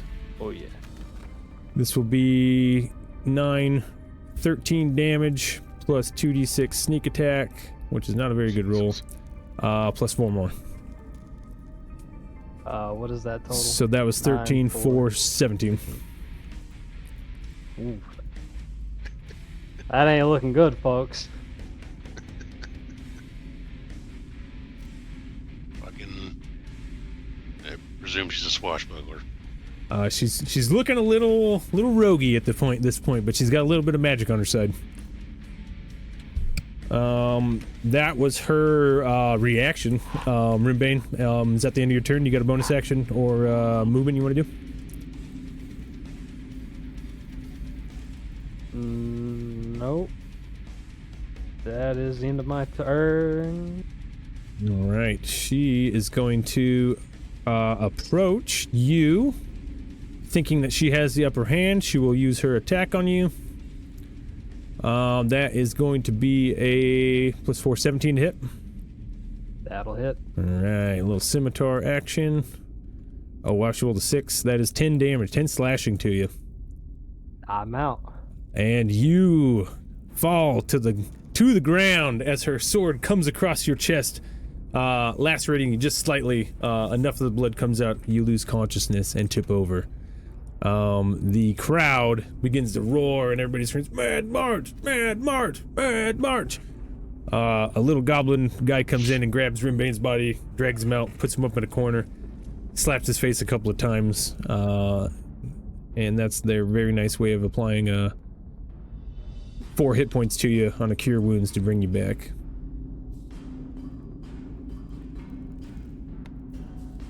But let's see here. Mad Marge walks out, and bets are divvied. Did anybody bet on that? I forgot to even ask. I definitely did. Well, how much did you bet? You want to roll d20 and see how many? Yeah. Since the fight's already over. 8. Alright, so that'll just be 8 gold then. 8 gold down the drain. If you would have won, you would have tripled that gold. If Rimbade would have won, you would have tripled it. Mad Marge comes around the hole at the end there. Comes over and stands in front of you, Rimbane, and goes, "It's a pretty nasty trick you got there, little bugger. I'd like to see what you had to go in there again one of these days. Come on back when you're feeling a little bit stronger. She gives you a little wink, then walks off towards one of the goblins and starts having a side conversation with her. I'll definitely have to take you up on that offer. Before she steps away. Right. That is around. Does anybody else feel like fighting? Caden, it's your turn. I can feel it. You're gonna win this. Get in there. Spread your name around. He is uncomfortably pressured. Come on, get in there, man. I got a gamble. Fuck. I've been waiting for this. You can make a Do it, persuasion attempt. Yeah, persuasion. Okay. Yeah, persuasion. It's the law of the land, Caitlin. Night, Dave. I add Ooh. an advantage to it. I get advantage? You get advantage. Do you? I'll try and persuade too. Oh yeah. If you guys are both, yeah. if you guys are both trying to talk him into it, one of you guys take advantage for sure. I got a 23. Nice. You guys roll high to convince each other to fight things, but you can't find crap on an island. Like, well, like fine. I'll try to redeem our loss. What tier did you do? You did a 3? Yeah. I did third tier. Yep. I have an idea, but depending on the pool of enemies, this may turn out very badly. But I'll risk it. We'll do a 3. Tier 3. Yes, that's it. Right. I'll bet 200. Okay. Oh, all right. oh, Throwing oh, 200 God. on Kaylin. I just gotta make. They have my weakness, then I will win. Or they have the proper weakness. Dude, you start talking numbers like 200. People start filing in this place, and it's starting to get rowdy. I believe will I might also be bet hanging out with a 200. vice too much. The I'm talking to gambling, people. it's calling We- me. It's addicting, isn't it? Oh, it's Indeed. pretty. Do I have any bonus or temp HP from eating beforehand? Everybody usually starts the day with 2 if they eat Rimbane's food, right? Is that right, Rimbane? Yeah. So you should have And 2 if you temp. want, Yep. Okay. if you want, I can reach in and bless you. If he can bless me before I walk in, I will take it. Yep, I'll say you can be blessed right before initiative starts, but any spells after initiative will be counted as a penalty. I'll And hand him you an might get elixir then as ganged well. up on. Oh, an elixir too? If I can hand it to him before and it's kosher with the rules yet. You can If he'll whatever you accept got on you. It's all magic items are on limits. Everything's ready to go as soon as you walk in. Just your friends can't be like doing silvery barbs and stuff from the edge. Yep, I'll Hey, give you son. a elixir. Of I emboldenment. will. If I drink this, will it replace his? Can I just go ahead and drink it, or? It only replaces the elixir on you. So if he can make 2 or 3 a day, he can hand that many out to you guys, and that'll last till a short rest. Okay, yeah, I'll go ahead and drink it then. Okay. I step in. All right. You walk in emboldened, and roll a d12 for me to see who you're gonna fight. What I know from talking to people, she seemed like, just based off her numbers, she probably wasn't a level 4. What do we know? What level she Not is? one. So tier 3 is between level 4 and 6. Okay. Depending on how high up the chain you roll. Rimbane just happened to roll right below Dibs, which is he runs this place, so he fought Mad Marge. I gotta be a little bit riskier than everybody else. I'll do 250 on my bet. Oh, because somebody said 200, you gotta up the ante, huh? That's right. I also put in 200. You guys are all betting on Kalen. You guys can wait till he rolls, and you can also bet on the other fighter if you want. Nope, 200 on Kalen. 200 on Kalen, all right. Yeah. And 200 on Caleb. So 200, 200, and 250. You guys track that. If Kalen wins, you guys triple your money. If you guys lose, that goes down the toilet into the pot of whoever Kalen rolls on the fight list. Go ahead and roll that d12, buddy. I got a nat 1. Nat 1. All right. A 1. Hey, that's not too bad. Let me see my list here.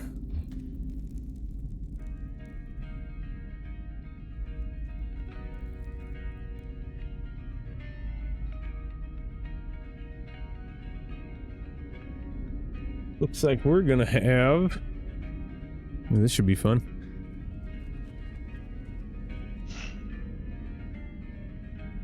Dragon. I could actually use Rakronga's model. No, I'll use this guy.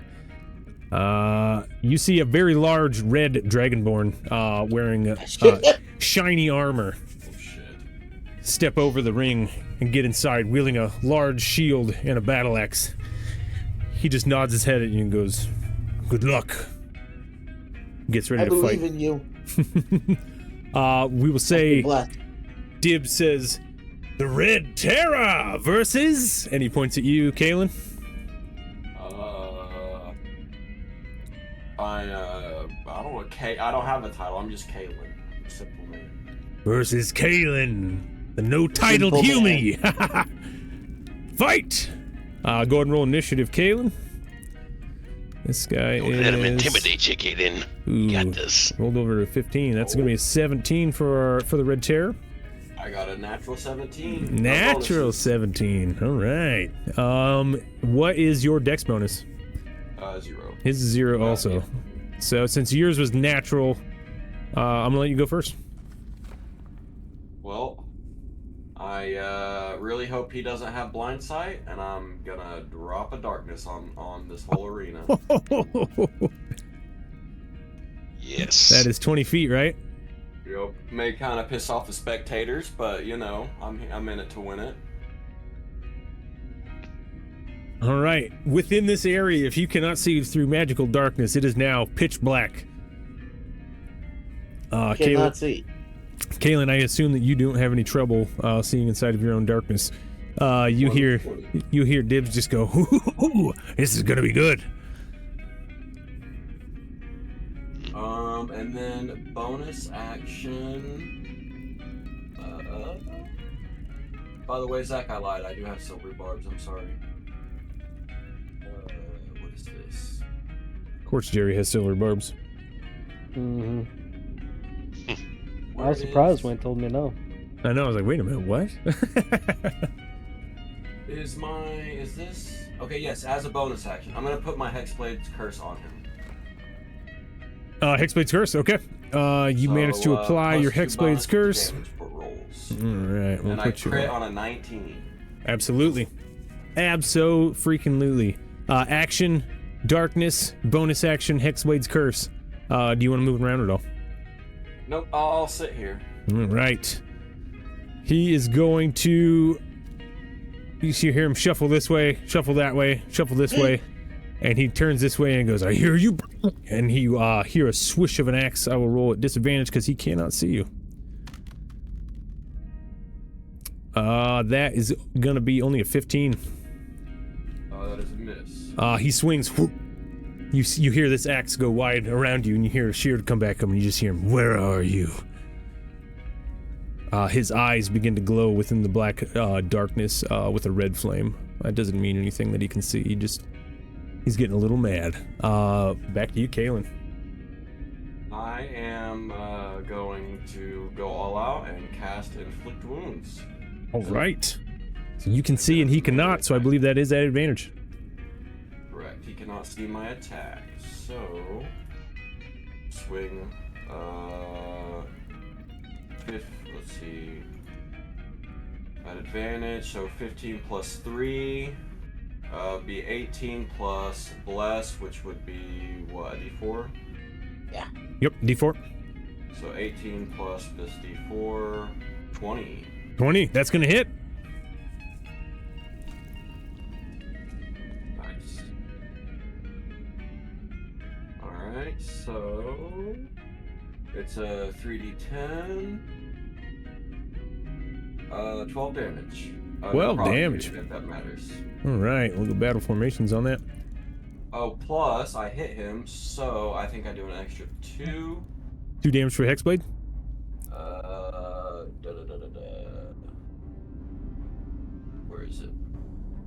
I keep forgetting where it is. Yeah, +2 to damage rolls. Yeah. So 14 total. All right, 14. You grab onto him and you feel your energy enter him, and the necrotic energy pulls some of his life force as the entropy sets in. You hear him scream. He pulls his arm from your arm, and you feel like he's rearing back for another attack. Is that your turn there, buddy? I will go ahead. Well, does he get a reaction if he can't see me? No, reaction attacks do require sight. Alright, then I'll go ahead and, I'll step calmly. I'm not necessarily trying to be sneaky. I'm just gonna step calmly around him to gain an advantage, you know. See if I can gain an advantage. Well, more, I guess. Just right. be wise in the darkness. Cool. You take some steps, you move around. He is going to... Is that your turn there? Yes. He's going to counter that by actually approaching this corner over here and turning, and you see his eyes still glowing. He opens his mouth, and the glow begins to pull from his eyes and enter into his mouth, and he ejects a cone of fire in your direction. Would that have been enough for an opportunity attack? You left his melee range. Oh, okay, yeah, that's true. So he was using that as a tactical advantage. But he turns, he heard your movement, and he's going to shoot his flames in that direction. You have a normal dexterity saving throw to make. +3 plus bless. Where is dex? Boom. 11 plus 3, 14 plus a d4. Oh, big 18. Nice. The fire still cooks you a little bit. You're going to take 5 of that. 5 fire damage as it singes you and burns your metal a little bit. And he's going to maintain his position right there. Go and roll a Constitution saving throw for that darkness. Oh. We don't have... Oh, well, we still have bonuses for this.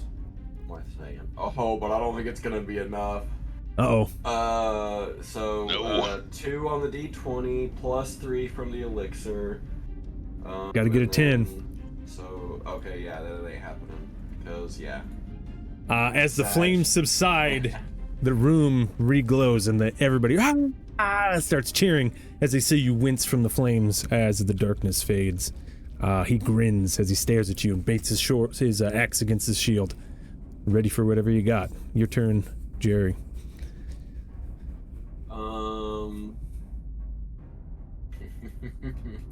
You know what? I'm using all my long rest. Well, no, darkness isn't long rest. It's short rest, but my inflict runes is long rest. Yeah. Let's see. You know, no, we'll be okay. We'll be okay. We have some tricks up our sleeves. We're gonna walk up and slam.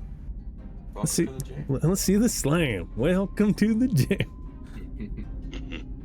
Where's the button? I need the button. Here it is. I'm gonna magical tinker 3 pebbles to like a little clap, like the just be going, "Let's go, Jerry," and then the fucking the 3 magical rocks doing the clap for me.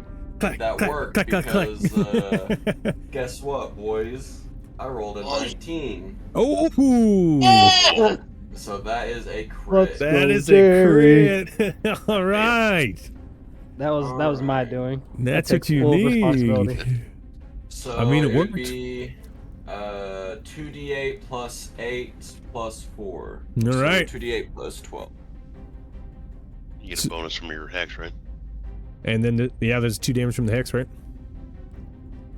That's on top of the... So it's a d8 plus 4 is my swing, so it'd be 2a plus 12, because the 2's doubled, plus 8. All right. Yeah.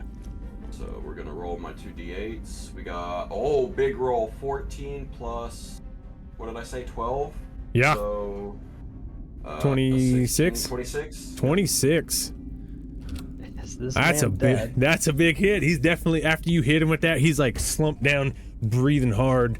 Got a huge laceration across his chest, and you actually caught a little bit of his bicep and forearm on that, taking a chunk out of his shield. He looks pretty weary after that. That will be... I don't think I have a bonus action that I'm worried about. Yes, that's it. He is going to, as your sword cuts in through his shield and severs a little bit of his chest and arm, He throws his shield off to the side, opening your sword up, and he'll come in. He's going to come in swinging his axe on you. This is going to be a regular attack since the darkness has faded. That is going to be a 18 to hit. 18. Guess what, boys? We got shield as a reaction. Oh, are you shielded? I am shield. Wait, hold on. Why does it say? Oh, because I'm a warlock, so I only have second level spells. Yeah, you only have second level. Okay, then yeah, I'm going to shield. All right. That will bring my AC to 22. 22. The axe hits, and you see his teeth gritting as he's trying to push through, and he finally gives up. You're stronger than you look. Go ahead, Jerry. Go ahead, Kalen. We doing it again? That crit, dude. That crit. Yeah, I was pretty. This has been a good battle. Yeah. Darkness goes away, a crit. Boy is going for it. Why is he gonna talk about this forever? Oh yeah. I mean, Uno? he just made us so much money. Yeah. 22 plus my bonuses. I'm fairly confident 22 hits. That's gonna hit, absolutely. Go ahead and roll that damage. It will be 8 plus 2 be 10. 10 is exactly how many hit points the Red Terror had. As you cut through, you sever the shield completely in half this time as your blade rests about 2 inches into his lat on top of his arm. You just see his eyes go. He gives you a wink and falls over. His eyes close. I'll, if I can take an action as initiative falls, I will give him 3 of my lay on hands points. As one of the little goblins goes to climb in, you see Kalen go down, catch this guy before he even hits the ground, and pump life-giving energy back into him. His eyes open, and he goes, "It was a good fight. I don't like tricks very much, though." I've fought on the field too long to not be wise enough to use tricks. There's no such thing as a completely fair fight. You're not wrong, and I'm not mad at you. And he grabs your hand and puts it up in the air, and everybody starts to cheer. Ah! Even Dibs goes, ha ha ha! Pretty good. He hasn't lost in a while. Everybody who bet on Kalen, that crit just got you guys paid. Oh yeah. I just doubled my money. You guys. So glad Was it that double? jumped No, in. yeah. I'm just glad that because I used a lot of my long rest stuff, which I'm glad it paid off. That's cool. Hey, I used most of my long rest stuff and I got nothing. Not bad at That was all. a good one. That paid 3 to 1, right? That paid 3 to 1. That was a tier 3. So 200 gets you 600. So you get 400 on your $200 investment. 750 back. 250 and 750 back. Not a bad trade. Oh. Yeah, I went from 639 to 1239. So Much better. Who said Vice gambling is was riding bad for you? See, it grows on you. Vice, if you don't have an inspiration already, I'm gonna let you take it just from winning that bet. That got you going, man. You're gonna remember that for a while. I am on a fucking high and a half. I'm Nope, don't need a Definitely. runner's high. I'm definitely gonna have one of these in my tavern. Oh lord. If I wasn't Gotta go to flying, the I'd be basement. floating. That's hilarious. Yeah, you'd just be like levitating. Yeah. Is that Oh, it? another fight. Somebody, who's next? Jay, I'm getting in. Ooh. You see, Dibs points at you, Vice, and goes, well, "You're the one with the big spicy mouth. Why don't you jump in and back yourself up?" No, that's not how this works. I do the betting. Let's go, Vice. The whole crowd starts it. Let's go, Vice. I'll point at just 2 random fighters and be like, you and you go. Anybody, come on. Vice, Get if in you there. give me your money, I can bet on your behalf if you fight. I'm A gamble within a gamble? Ooh. while they're doing that, is there an inventory shop list somewhere? A little menu I can peruse while Vice Yeah, continues his, there's a basic fiction. items situation going on down here. What are you looking to buy? really anything just that's gonna be useful on the ship that we may be lacking? I don't know, even if it's just supplies. There's definitely a plethora of ship type supplies. Basically anything you can think of that you'd want on a ship, you let me know and I'll give you a price. Okay. So there's I'll get to food thinking here. while There is food. Somebody does the round. I'm gonna buy some food, and I'm gonna start making food and drinks for just everybody around here. I just got paid. I don't care. He's going for it. Beers and food on the house. You know what I'm saying? Right. You know that it's usually about 12 gold, 12, sometimes 15 gold for a barrel of salted meat. The price tag on the ones in here say 50 gold. You're guessing they're gouging a little bit here, but there's a lot of stuff. It is a barrel of salted meat. That'd be enough to. I mean, that's about a week's worth of provisions for a crew of 5. So. All right, I'll buy a barrel of that. Right, so 50 gold, you get yourself a barrel of salted meats. There's also a crate of fresh fruit and a crate of fresh vegetables, both those priced at 25 gold. And then you can buy a crate of exotic spices that are 150 on the tag. Can I like insight or like investigate these spices to make sure they're actually like exotic? Yeah, absolutely. Go ahead and roll. I'll let you choose. You can do insight or what would that be? Probably survival or nature even. You can do nature even if you wanted to. I'll do nature.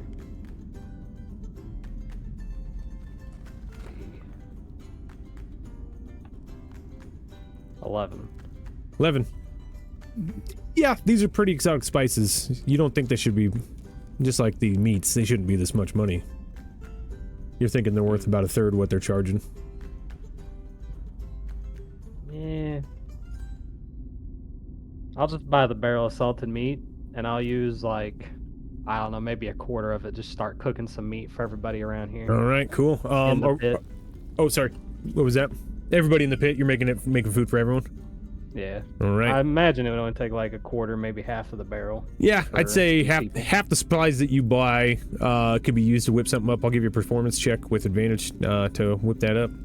Or we were doing. I thought we had a different check for your cooking.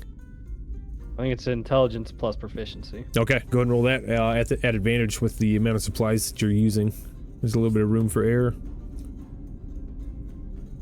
So, Jim cannot sigh because he does not have lungs, 16. but he makes the sound of a sigh and hops into the ring. Sounds like an air mattress deflating too fast. Yep. Jam, you get into the ring. Oh, sorry, I was grabbing you there. Jam, you jump into the ring. You throw your name into a bucket. Is it T1, T2, or T3? E3. T3. All right. Before I do anything, I start casting Sanctuary and... Okay. Not a bad move. No, that lasts a minute, so I'm gonna, like, right before they do the thing, I cast Sanctuary on myself. Did you said it's 16, Rimbane? Yep. Anybody in the arena that takes a bit of your food, will get your temporary hit point bonus for your food crafting. Give me some of that to smear on my face. Yep, you smear it on your face and get 2 temporary hit points there, Jam. Absolutely. Thank you.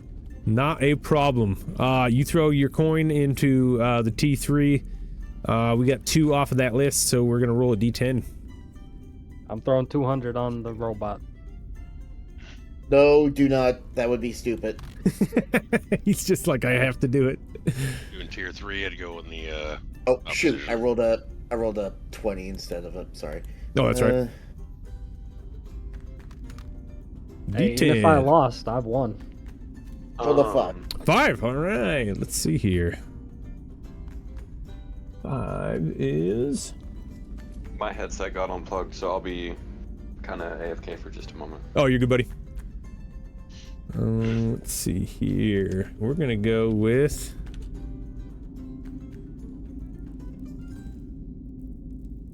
we're gonna go with make this interesting. I could make this guy work for that. You see a creature similar to one you've seen before. A very large and barnacle covered merman with two hooks wrapped around either side of his wrists, look to be used as some sort of brawling tools. It looks kind of like the brutes that you saw underneath the inventory island when you engaged the merfolk royalty underneath that island. But he walks in, steps over the fence, and with a different type of presence, not unlike the other ones, like a little bit honorable, but without the rage behind his eyes. You see him nod his head towards you, Jam.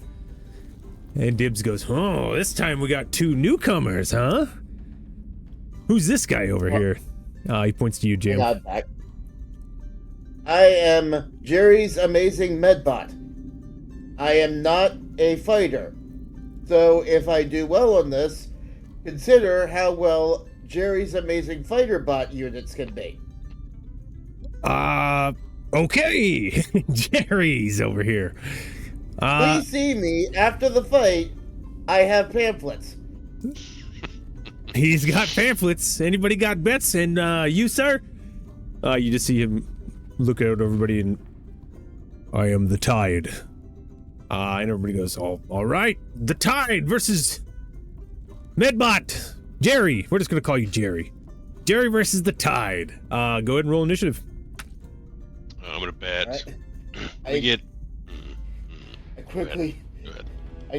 pull out a cast sanctuary on myself. I pull out the sandwich boards and place them on my shoulders that say, "If you attack me, you're a bad person." Yeah. So I'm under the effect of. I'm gonna do 300 on the opposition. 300 on the Tide. Yeah. All right. Hey, either way, we I win. rolled a 10, so that's 9. Oh wait, I have advantage. Ooh, Sentinel Shield, yeah. I don't know what that was. Okay, 14. 14. All right. I rolled an 11, and that is a +3. So guess what? What's your dex bonus? -1. All right. He will beat you on that, so he's going to go first. I did say you could get Sanctuary off before we started. So he is going to, well, he's going to do what he thinks he needs to do. He's going to run at you and try to attack. What does he have to pass? Wisdom? Wisdom 14. Wisdom 14. Natural 17 +0. He walks up to you. He sees your. He puts his hook underneath your sandwich board sign and looks at you and just smirks. And then his other hand is coming down on your head. He's going to bring one of his hooks down on top of your head. Jammer 4A 8. The hook hits your shoulder and ding. Doesn't sink into your metal. And for a second he goes, "What the?" Jam, your turn. Okay. So I'm going to cast Spiritual Weapon. All right, here we go. And my little drone is going to come out from my side, and I'm going to say, "You are a bad person." And then the drone's going to attack. Because you hit me. All right. Donk. Let's see. I gotta figure out how to. I don't usually. Okay. +6 to hit. So that's. Yeah, that's not bad. 8 + 6. 14. Close. Does not quite hit. He manages to pull his shoulder down, and the spiritual weapon deflects off of his barnacle on one of his shoulders that he's wearing his armor. Almost there. Okay. Almost there. That's a bonus action. Then for my action, I'll cast Toll the Dead. Okay, all right. Is that another Wisdom save? 14. Wisdom Yep. 14. Let's see what we get. It's an 8 + 0. Okay. I clap in his face, and he takes a D8 of damage, of necrotic damage. Bong. It's a tier 3. 5. Not Takes bad. 5 necrotic. 5. You see his head ring a little bit, and he closes his eyes. A little bit of black ichor starts to leak out from one of his eyeballs and his tear duct, and he goes, "All right, here we go." Is that his turn? Yeah, that's my turn. All right, that's the jammer. He's gonna look at you and laugh, and he goes, "All right, one more time." And he's gonna swing his other arm from the other side. Oh, Jeez. he gets a natty 20 on that one. So that's gonna be a D8 plus 4, so that is 12 plus 9. So you're gonna take, what is that? 21 piercing damage. And then I need a strength save from you also, as the hook actually sinks into you a little bit this time. Finds a gap between one of your shoulders and plates. Strength save. 12. 12. He's a little bit stronger than that. No, 11. Oh, 11? Yeah, he's a little bit stronger than that too. You are now grappled in one of his arms, and this hook is, the barbed hook is holding you in place. Your movement is 0. It is your turn though, Jam. Let's see. Trying to dag on it. Can I do, somatic components? Yes, your grapple just means your movement speed is 0. He's just holding you in place, kind of harrying you. I'm just flaring it with the hook, but you got full control of your body. Okay. The cabinet on the cabinet door on Jam swings open, and a grapple shoots out and tries to wrap around him. I cast Hold Person. Yes, all right. All right. That's another wisdom, I'm guessing, huh? Another wisdom 14. Let's go. Let's go. That's a straight 8. Awesome.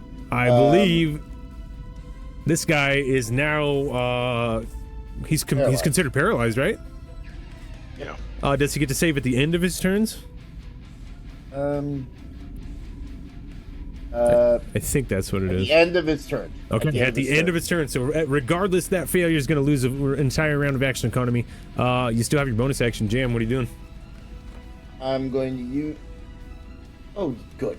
I forgot that for a second there. I forgot that spiritual weapon is not concentration. I'm going to have my spiritual weapon attack with advantage. Yes, you will.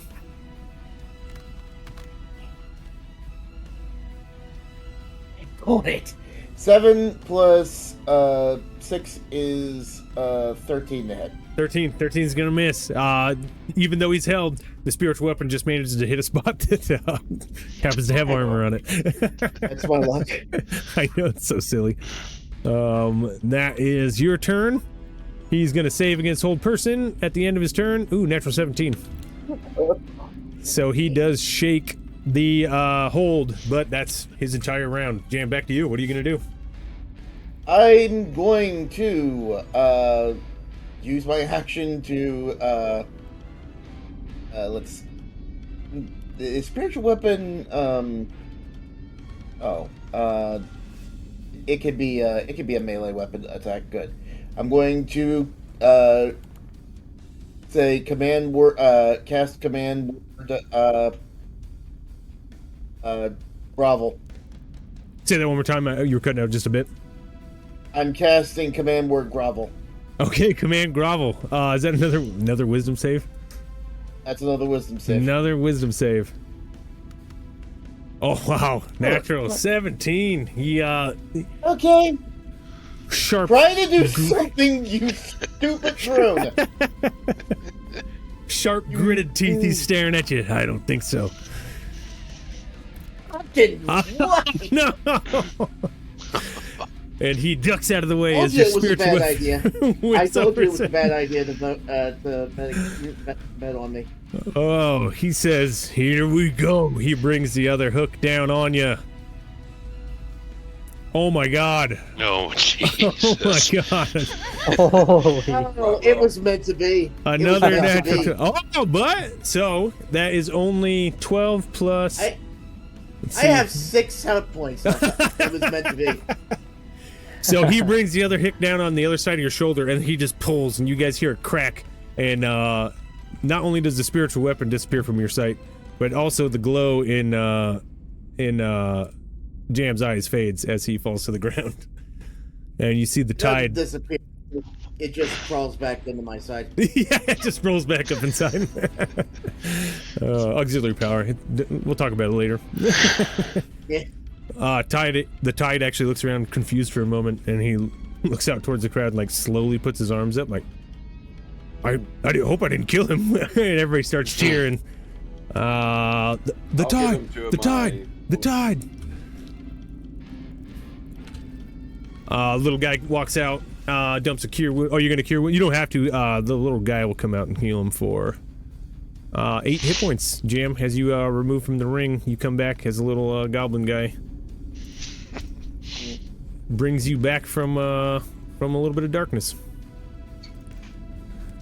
Okay. The tide goes and collects his winnings. Anybody who bet on the tide has tripled their money.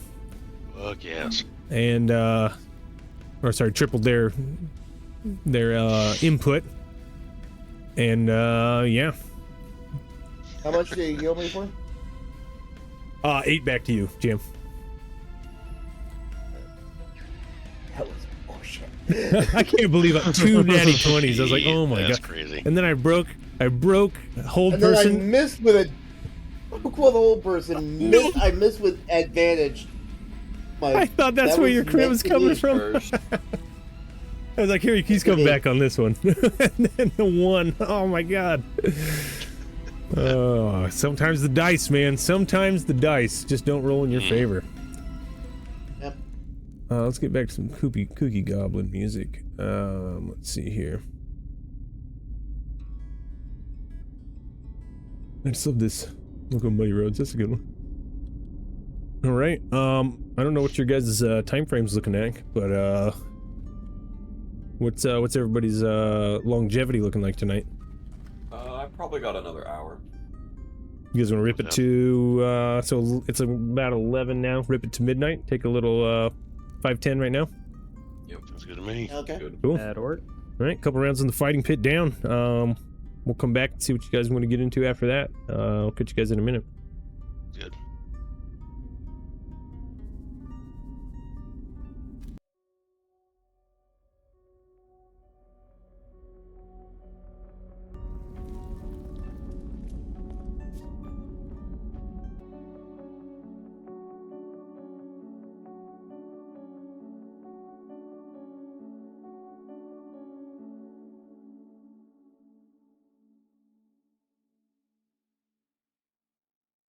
Taking 200 milligrams of Viagra. Whoa. And he's 200 milligrams of Viagra.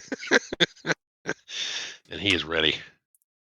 Obviously, he did not consult his pharmacist before doing That's this. probably a near lethal dose. Can't be good. It just In a looks world like of he took pure it. wounds, you know, what's the worst that can happen? Right? Listen, I ain't touching that part of. I ain't laying on handsing that. You know. No. Yeah, I'll do a healing word, you know, with 30 feet range. There you go. I think Jam's even looking at you from a distance going, I don't think so, bud. Yeah. Yikes. Seems like a you problem. I'll flush you a potion and run away, you know. Yeah, exactly. Let's see here. Johnny Boy, is Johnny Boy back? Not yet. Nope, waiting on Johnny. I will say that as you guys are like spending time down here, paying attention to what's going on, you do see on all of the goblins they have a similar tattoo on each of their arms, and it looks like an anchor, but made out of like sharp teeth, and the top of the anchor where there's normally a cross actually looks like 2 eyes. Very goblin-y, orc-like, but it also looks like they're all part of some sort of crew. That's very easy to tell. John, your passive perception would have picked up that all of these goblins bear the same type of brand. It looks like an orc mouth, but in the shape of an anchor. They have it either on their face, their thigh, their forearm, and in Dibbs' case, he has it right on his forehead in between both of his eyes, covering most of his head. Okay. Just as a point of reference. Could I see if could I get more info from like where we might find other of their outposts? or is this their one base? I don't know who you talking to. I'll talk to the head honcho. I mean, I fought a strong enemy. I should have his respect, right? Yeah. Or whatever he considers respect. I don't see why not. Yeah. You go up to Dibs. He's sitting there. He's got his feet kicked over one edge of his chair, and he's picking his tooth with a pretty nasty-looking dagger. You walk up, and he goes, "There you go. And you, me the one. Your friends are, well, maybe this is just your sport. And his." And he nods over towards Vice, with a pretty fat sack on his side now. Yeah.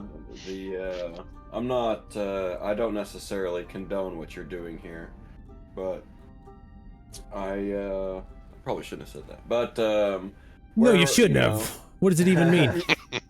If my friend over there would want to locate more of your bases, or like more of your what other operations you got going on? Wait. You call me a condone in my own house? Like, I'll just say it's a compliment where I'll come from, and if I have to, I'll persuade. That'll be a deception check. I think I'm good at that. I'm not bad. Okay, a 10. He's kind of looking at you weird. 10? Alright, he doesn't have a huge bonus. Alright, everybody. Call me Condone Dibs from now on. Thanks, Kalen. No problem. My friend over there, Vice, he would very much like to visit more of your crew's locations. Well, we're exotic, baby. We're one of a kind. Matter of fact, we wriggled this out of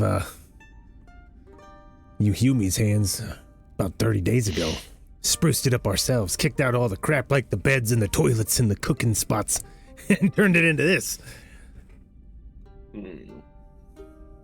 Have y'all had any trouble from the fish people, the gillies? Not as much as him. And he points over to Jim, who just got beat up. Who just got beat up by a fish person. Jim is reading that's lips. true. There is a gilly Reading your here, lips, isn't you there? frown. What was Hopefully it? He didn't hear me calling him that. No, he didn't. What'd you say, Jim? Sorry, but Jim is reading both of your lips, and he frowns at that point. Internal frown. Oh, his little digital face. Yep. Boop boop. Mop. Okay. Well, I want to talk to the fighter that fought Jam. Yeah, he's just leaning up against the corner, looking at his claws. He's like, "Damn, I'm stronger than I thought." Hello. I'll butter him up a little bit first and say that was well fought. You did good. Thank you. Very strong. Then I want to ask. I don't know how to put this in a friendly way. What's been going on with your people raiding so many settlements and islands? Couldn't tell you too much about that. Didn't want any part of it. I don't really care what goes on in the deeps. Whispers a big change down there within the hierarchy. Royalty's all in a panic. My paycheck stopped coming in, if you catch my drift. I see. I'm assuming it was a violent takeover. Don't know. Ran at the first signs, me and my brother over there. You see leaning up against the corner, another more lithe merfolk leaning in the corner, brandishing a pretty astute-looking crossbow.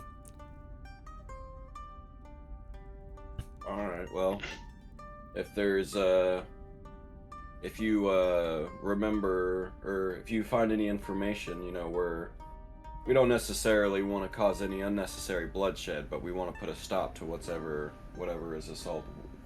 Put a stop to whatever the cause is for the assaults on the islands humans are inhabiting.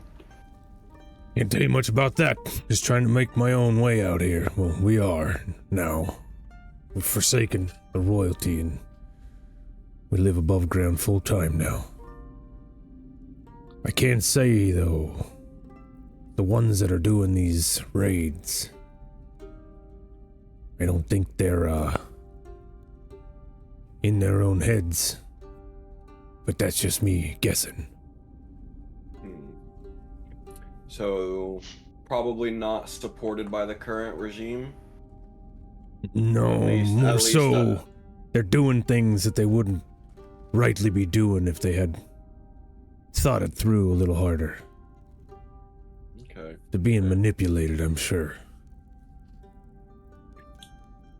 Well, it's good to hear that your people aren't always so violent.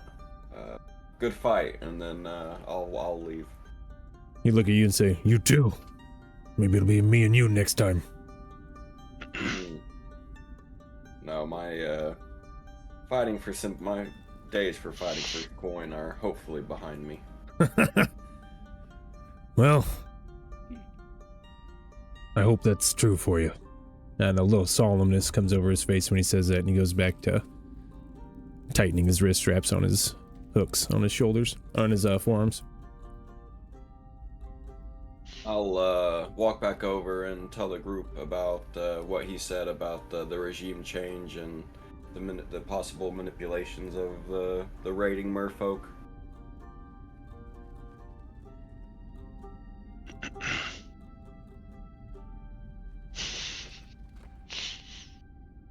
Well, But that's still definitely running high. a more complicated issue than I thought it would be. I'd prefer they would just be villainous merfolk. But maybe something is controlling them.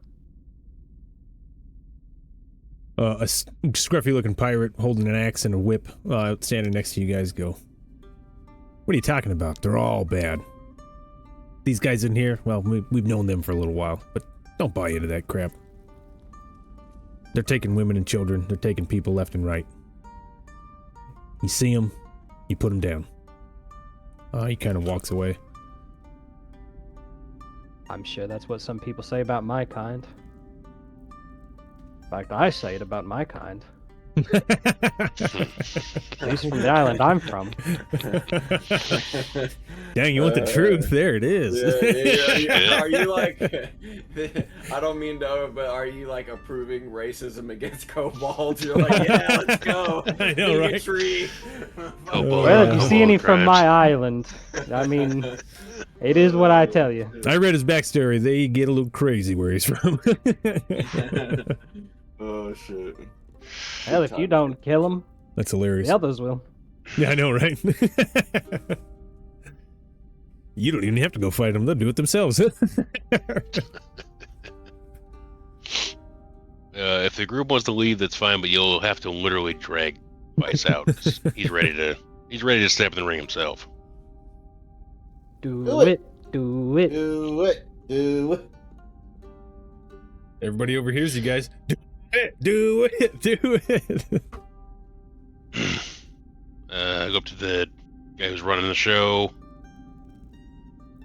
Tier 3, 500 on myself. Ooh. Oh. All right, tier 3 yourself. We got. It's gonna be. You can only armor Agathis yourself, can't you? I can't. Yes, Armor of Agathis is self. If you want to come up with a spell similar to that you can cast on other people, we can work on something on the side, Jerry. If you want to do something like that. I was just looking for buffs I could hand out to him real quick. Yep. If you wanna find a way to finagle, because there's not a lot of like stuff in the game for like elemental shields and that kind of stuff. I'm all about that. If you want to come up with something along those lines, we can just buff and debuff to make it as balanced as we want it to be. Okay. Sounds good. I plan on when we hit like level 8 and stuff like that, we're going to be having pretty epic battles comparatively to what's going on now, just because of the way we're leveling up. So, I do have that. Would that be something I could put on myself before battle, or I have to wait until I'm in? so Armor Agathis lasts for an hour, so you can put that on you whenever you want. Okay. When I played my warlock, I would literally, as soon as we started exploring, I would cast it on myself, just because that saved me a whole action once I got into combat. Okay. Once we got into stuff. Definitely get that rolling. Yep. And you get back on a short rest, so why not cast all of your spells every fight? It's the best. Not. It's amazing. Okay. That's why I love warlocks. So you get to go Nova, and then when you're done, you still have Eldritch Blast. Yeah. Maybe you just start gatting them down. Yeah, just start gatting them down. All right, steps into the ring. We have 3 fighters off of the tier 3. So I'm gonna have you roll a d6 there, buddy. D6. Right. That is a 1. A 1-er. 1-er. All right. Hopefully low is good. Well, Probably not. I think that's exactly what Jam rolled. So the Tide's brother stands up and says, "Well, I guess you're fighting me." Sounds like a pretty young chap. A little bit of quiver in his voice when he says that. But he's standing very firm on his ground, and his crossbow looks pretty deadly. Dib stand up and says, "All right, 2 newbies again. We have, who are you?" And he points at you, Vice. "The gentleman who's been taking all my money tonight." The name's Vice. I actually bet on the robot. That sucks. Vice versus. Fuck off! He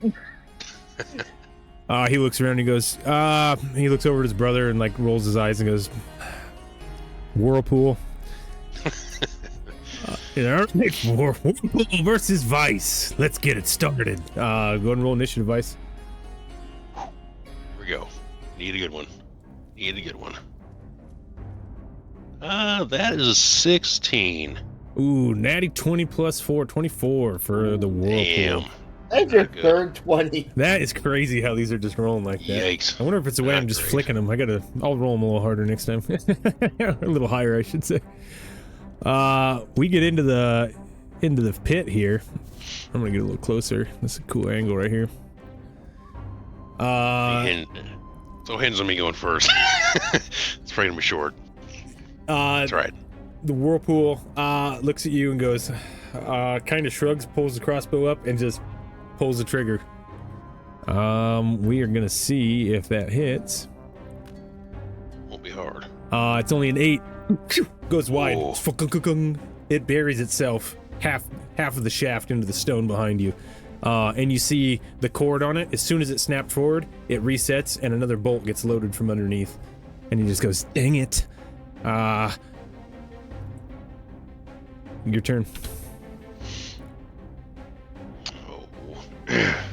I wish you the best of luck, but lights out. And I use I see Eyes 200 on of the Vice. Dark. Eyes of the Dark. Eyes of the I Dark. cast Darkness, and if I use sorcery points to do it, which I am, I can see through it. All right. Hey now, that's my gimmick. That's my gig.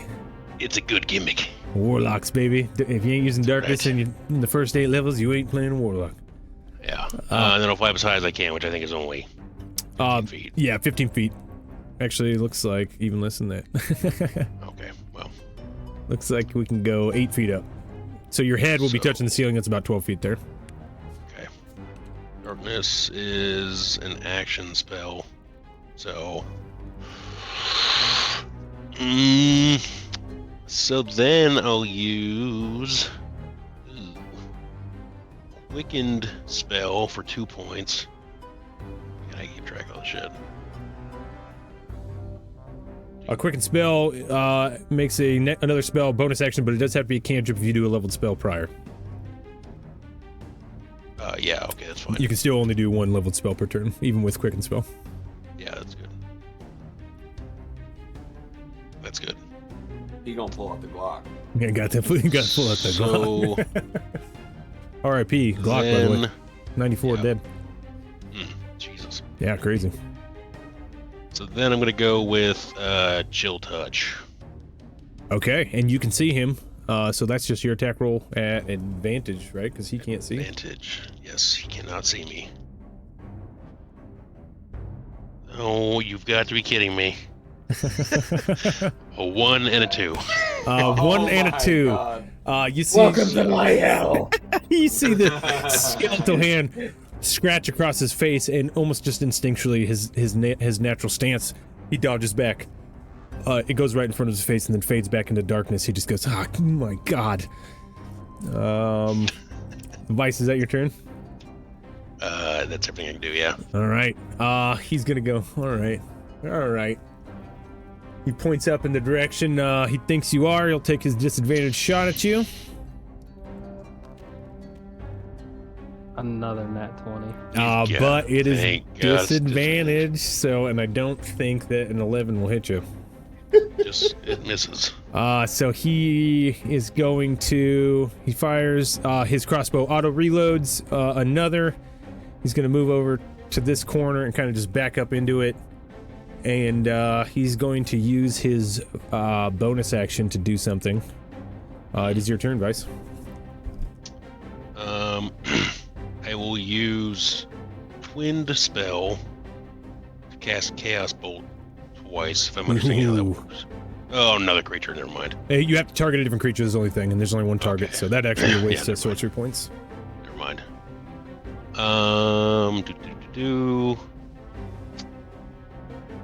Yeah, I'll cast Chaos Bolt at first level. Okay. That'd be, So, on a- that's, I believe that's still advantage because you can see him and he can't see you, right? Yeah. Okay. Wow. 13. It's a 13 hit. 13 does not hit. And you'll actually, I forgot, you'd be rolling at a straight roll right now because he did take the dodge action for a bonus action. Oh, okay. Well, I got 2 7s, so. Okay. either way. All right. So either way. All right. You charge this energy in your hand, release it, ooh, flies, boom, No. bounces off the box behind him. You see this goblin dive. Oh my God! He did not see that coming. He actually runs out of the darkness. I'll move just to kind of keep on his toes. Keep the visual going. He's going to do the same. He's going to run over in this direction, using his ears. He's looking around. All right, I got you. And he shoots up at you. Disadvantage. That is going to be a yikes. dirty 20. A dirty 20 will hit. Disadvantage. That certainly is. All right, so this is. Wait. Oh! Things. Silver barbs. Silver barbs. Silver barbs. Okay, you're going to make him roll another d20. Here's his third d20. And that is 16. Yeah, it still hits. Still hits. I'm going to keep the original damage roll. That's a 1. It's going to be +6. So that is 5 piercing damage as this bolt lodges into the calf where your hoof meets your calf. Go roll a Constitution saving throw for your darkness, please. Yikes. Con save. You did cast Armor of Agathis, so all of that should be eaten by the 10 HP on that, right? I thought it was just. It doesn't do damage unless it's a melee attack. It still is temporary hit points. Correct. So yes. Okay, so you got is that let's see, 6, 7. So you have 3 temporary hit points left for armor. Okay. And that Armor of Agathis would supersede your 2 from the biscuit. Yeah. So 3 temporary hit points left. Yep, 3 temp left. Okay. I got a 15 on my con save. 15 con save. Darkness remains. Go ahead, buddy. He uses his bonus action again to take a very fluid position stance. He's dodging a little bit. Shit, I gotta be honest here. It was only a 12. I think it still goes. That was a 12 total? 12 on the con save.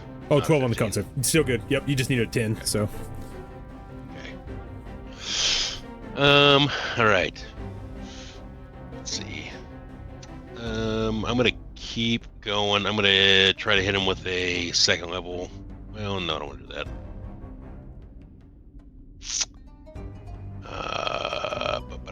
I'm gonna try to hit him with just a shocking grasp. Or no, not that. Chill touch. Go touch. All right. Another attack. This will be a straight roll because he did take the dodge action again. Good motherfucker. That's 14. 14's gonna miss. All right. Goodness. Swiping and missing. You guys are doing a little do-si-do. Range attack, range attack. The darkness is hindering what was his name? The Whirlpool. Yeah. Whirlpool. His brother is the Tide. As a bonus action, I'm going to use Form of Dread. So I gain temporary hit points, and if I hit him, he has to make a wisdom save. Okay, so if you supersede your Armor of Agathis temporary hit points, Armor of Agathis does disappear. You don't get to stack back into those temps. So if you replace them with new temps, Armor of Agathis is gone. It is only 3 hit points of damage you're going to cause, so I mean, that's kind of the gamble you got to take at that point. It'd have to be melee to hit him back, right? It's melee to cause the damage, exactly. So right now, with this guy, it's pretty much just 3 temporary hit points. Yeah, okay, I'll drop it. Okay, so Form of Dread comes up and you gain how many? D10 plus 1, so that Nice. is a 10. Nice, okay. Need it Better than 3. every little bit. And now if I hit him, he has to make a wisdom save or be frightened. Being frightened. So Okay, perfect. All That's my right. turn. That's your turn. Okay. Form of Dread. And he's just scurrying around down here. He'll keep, as you move around, he's just going to keep the circle up. He feels like his range attacks are where it's at. Yeah. You hear the Tide over on the side and say, "Brother, quit screwing around. Take him down." Like, hold on. He's going to take his shots. 10. Fukunk. Misses. Dang it. Miss. He just looks over his birds and goes, "Shut up!" In the direction his voice is coming from anyway, because you can't see anything. Yeah. Go ahead, Vice. I silvery barbs one of those last ones, and I meant to give myself advantage. Go ahead To and get like a triple advantage kind of thing. So he's using his bonus action every turn to Okay. dodge. So you're shooting straight rolls. If you give yourself advantage, you're back to advantage. That's right. Okay. I will try to him with a chill touch. Okay, let's see it. This will be at advantage. At advantage. True advantage. Let's see. That's a 21. That'll hit. Okay. Not big, but D8. Necrotic. For 6. 6. All right. The cold streaks across him, leaving pink, like etheric lines that turn into black smoke as they pull away some of his essence. A little bit of necrotic damage there. You hear him grunt a little bit. You can actually see him wince at the pain there from there. And then he bonus goes. action. Oh, bonus action. Oh, and you hit him, so Bonus he has to make a action. save. Yes. Is a wisdom 14. Wisdom 14. That's only going to be a 6, so that fails. He is frightened. He is frightened of you now. And is that a save at the end of each turn to break frightened? Let's see what it says.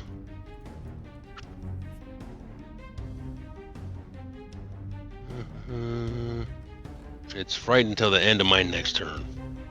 To the end of your next turn? Yeah. Perfect. All right. Bonus action. Is that his bonus action? No, you said you were going to do a bonus action? He had to make a save yes. because you hit him. Yeah. Bonus action, convert second level spell slot to points. Second level slot to sorcery points. Yes. All right. It is his Points. turn. He is going to, let's see. He is already at disadvantage, and he can't get any farther away from you. So he's going to turn and shakily. Oh, man. Gotta get out of here.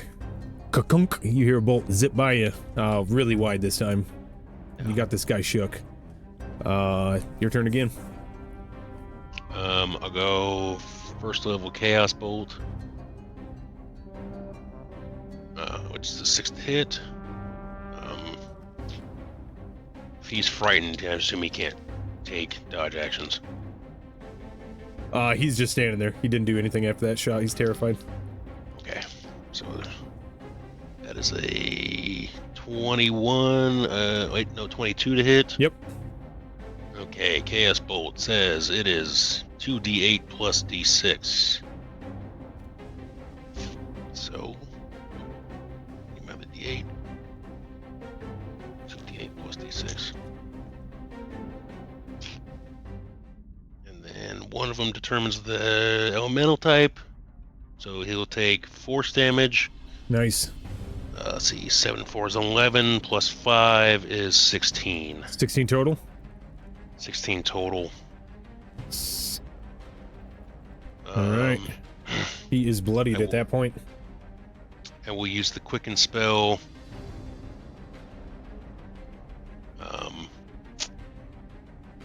To do a cantrip again.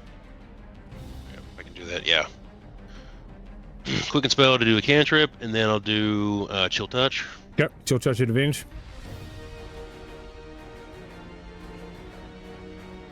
It's a 25 to hit. Yep.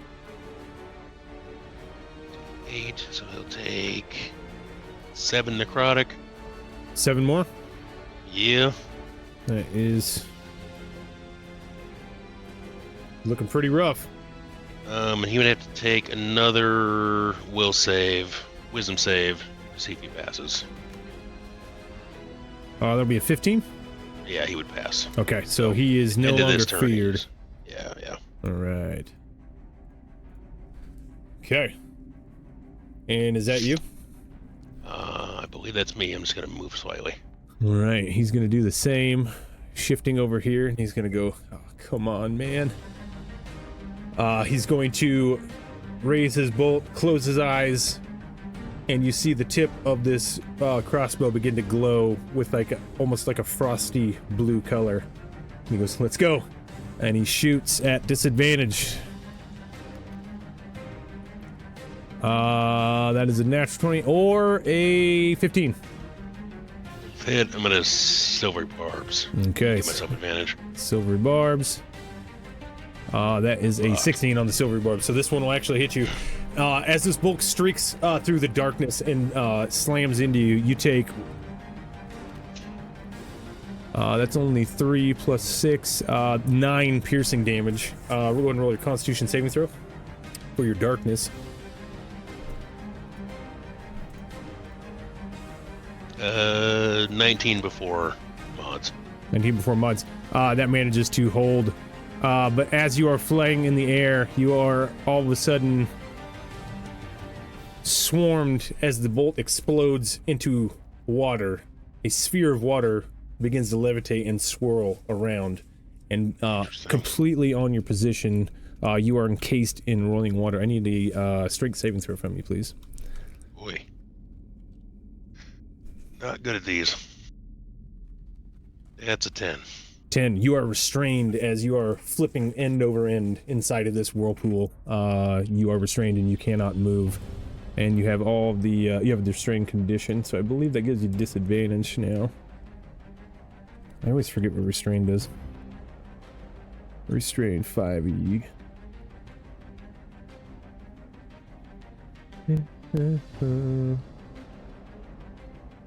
While you're restrained, creature, your speed becomes 0, and you can't benefit from bonus speed bonuses. Attack rolls against the creature have advantage, and the creature's attack rolls have disadvantage. The creature has disadvantage on dexterity saving throws. So, and then to break the restraint, you have to make a strength check to pass the DC to get out. But you still have full agency over your spells and stuff like that. But you do notice that your mouth is not projecting vocals. So verbal components are not able to be used inside of the sphere. Ooh, damn.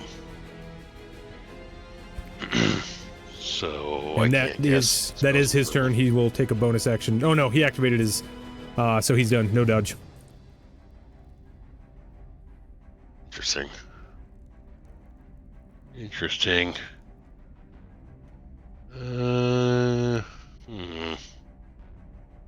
Water breathing would counter that, just so you know.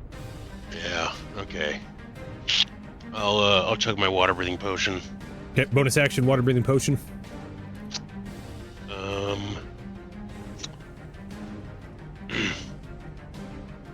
Do I think I can move? Oh, I have to make a strength check. Yep, you'd have to use your action to break the restraint. Now that I can do verbal range spells, probably would suffer the disadvantage because of water, right? Yeah, your attack rolls still have disadvantage regardless, unless you break the restraint. Gotcha. So you'll be at, I think that puts you at a straight roll because you gave yourself advantage. Straight, He took yeah. dodge, but then you're disadvantaged again, so it'd be a straight roll still.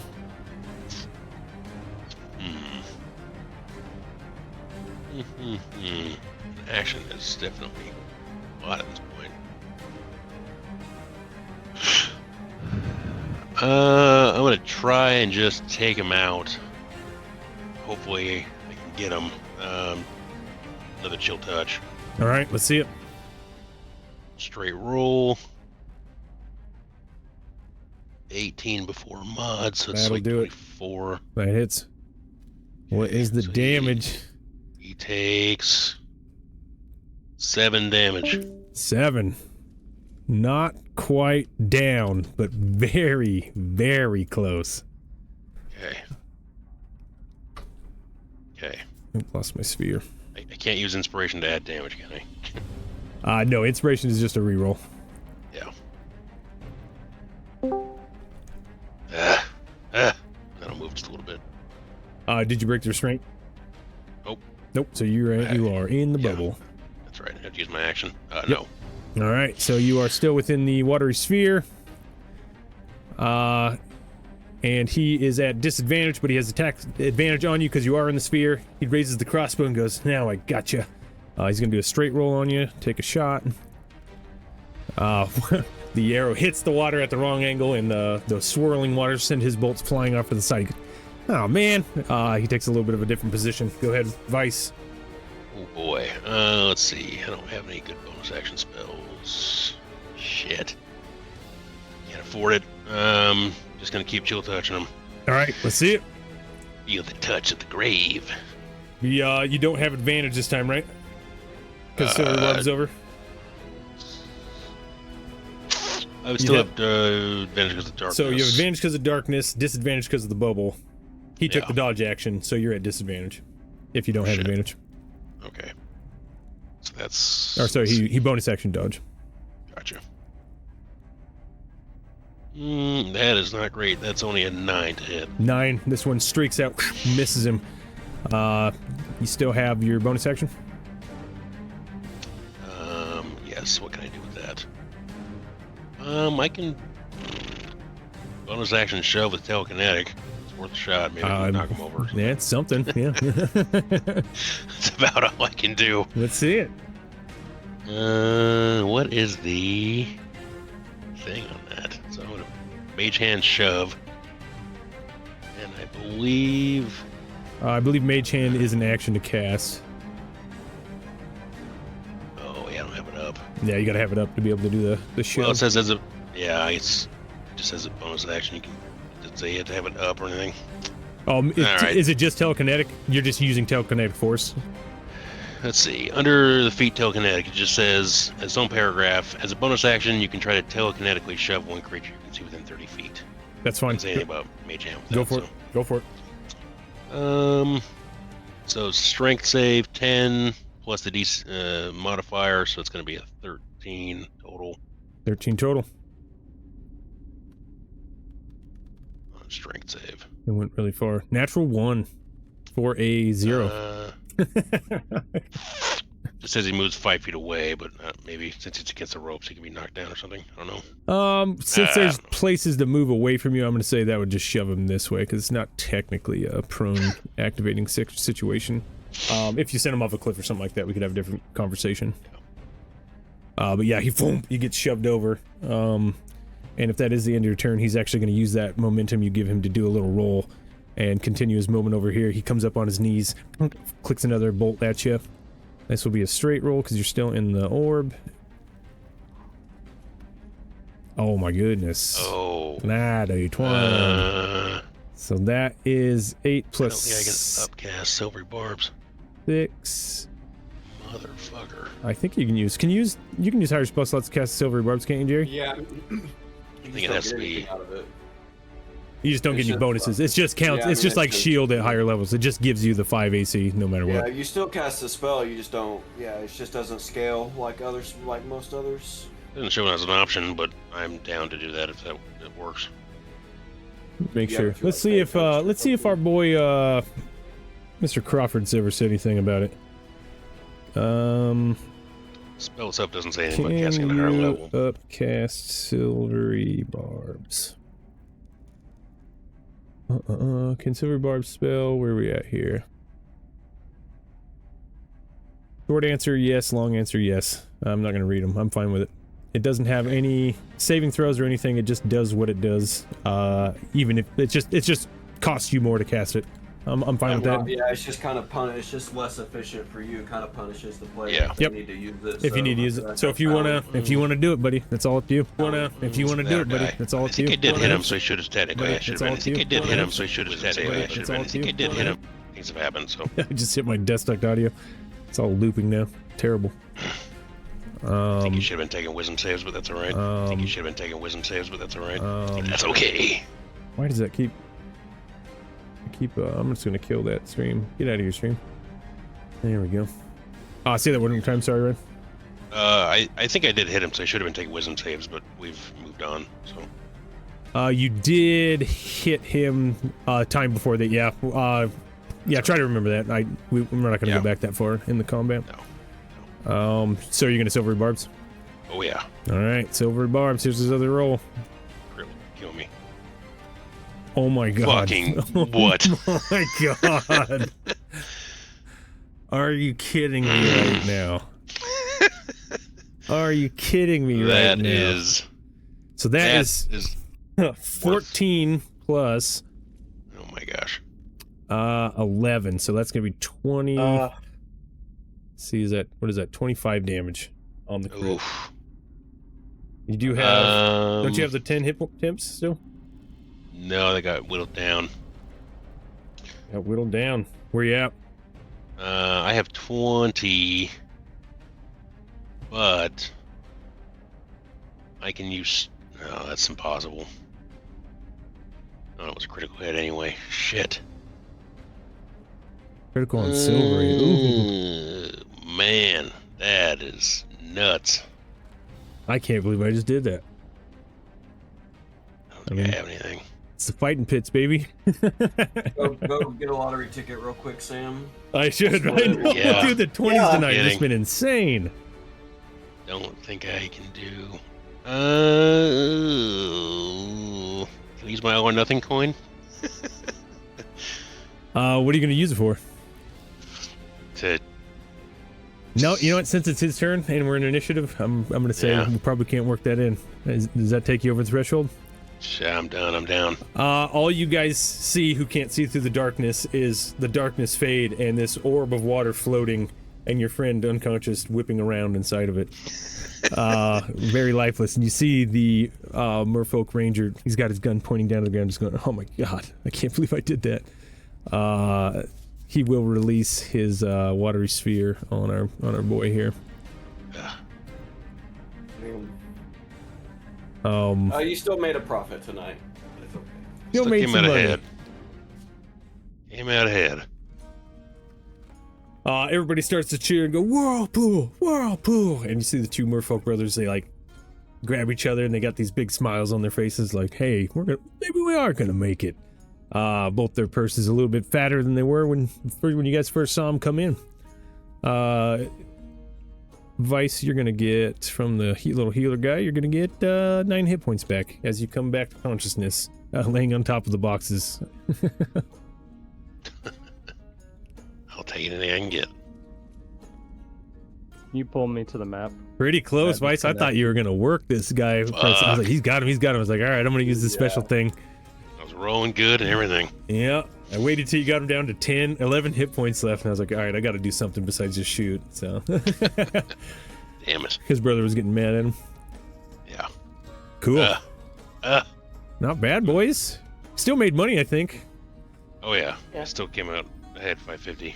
Not even bad. Oh, you came out ahead. Oh, I thought you only. Okay. Heck yeah. No, before that bet I had made 1100 gold, Heck yeah. but then I bet 500 on myself, so it was a risk, but it was worth it. You guys see two more competitors. The crowd starts cheering. Bets start getting handed around. The fighting pits are hopping right now, and it seems like one keeps going after another. What do you guys want to do? Can you pull me back to the map? My internet just got disconnected. Yep, let me... I'm waiting on GM. Waiting on GM. Summon. Thank you. Way back in town? Totally Yeah. tapped. Yeah, I mean, I've set out what I accomplished to do. What? Jam wants to go to sleep. Mhm. He can't. I definitely do not want to start a fight before we get off this island. Yeah. Yeah. Where's the med room? Let's just all go take a nap. A 4-hour nap.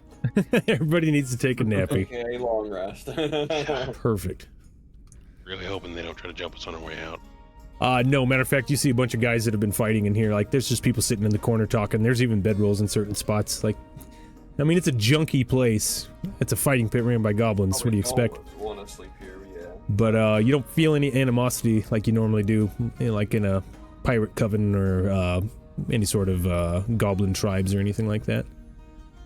I think they're happy making money the way they're making money, and they don't need to push their luck. So you feel pretty safe. If you guys want to take a short rest here? Yes. All right. Gotta do something. I mean, even if you guys wanted to take a long rest here, that would be fine. It's 8 hours. You know that Caspian would want to check in from you guys, though, if you're going to stay Yeah, too I was long. about to say, because Captain Kynes should be relatively close. I can send him a message if we know about where this island is. I'm sure we put it like on a map, or been making a map as we go. Yeah, I think you had been, haven't you, Rinbane? You've been kind of tracing, because you're the one that has the other map, right? The copy of the one. I believe so. Yep. All right. Yeah, just keep. You can just keep. Basically, you can just draw where you're at now, and then you can cross-reference to all the islands that we're coming to. Actually, that's what I'll do. I'll use that map that I gave you, and I'll put pinpoints on them on the new islands you've gone to, so you'll be able to differentiate the 1,000-year-old island position to where you guys are now, and see if you can start lining some things up. That'd be fun for a little puzzle for you guys too. Sweet. All right, I'm gonna take a little short rest. I gotta talk to my wife for a second. Give me like 2 minutes. I'll BRB. Sweet. Gotta pee. Is that the interactive map he was talking Me too. about? No, I'll get one. I'll get one. I'm in the process of making one now, but I just thought that I'll use actually that old map I gave you. I'll give you that one, and then put your guys' new marks on top of it, so you'll be able to tell how far away this island is from the 1,000-year-old position, stuff like that. Okay, gotcha. But we'll get that hopefully by next session. But I'll BRB.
Alright, sorry about that, guys. I am back. Got him back as well. Alright. So what is the move, gents? Definitely need to rest. Yeah, we'll just Definitely you need some form of rest. guys go ahead and take a short rest. You don't feel like you need to check in every hour, but if you guys take a 8-hour rest, I would say that'd probably be smart too. But if you're just gonna take a short rest to top up, go ahead and take that now and just add whatever hit die you're going to use back to your health. There are potions for sale here. Normally, healing potions is 20 to 50 gold. They're selling them for 100. And the goblins are operant. They'll top you off for 100 gold.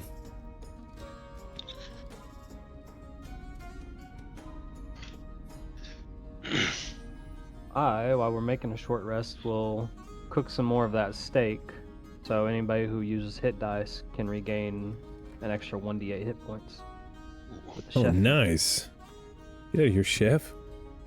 Damn. Got to pay him the big bucks. Bane Ramsey over there. I know, yeah.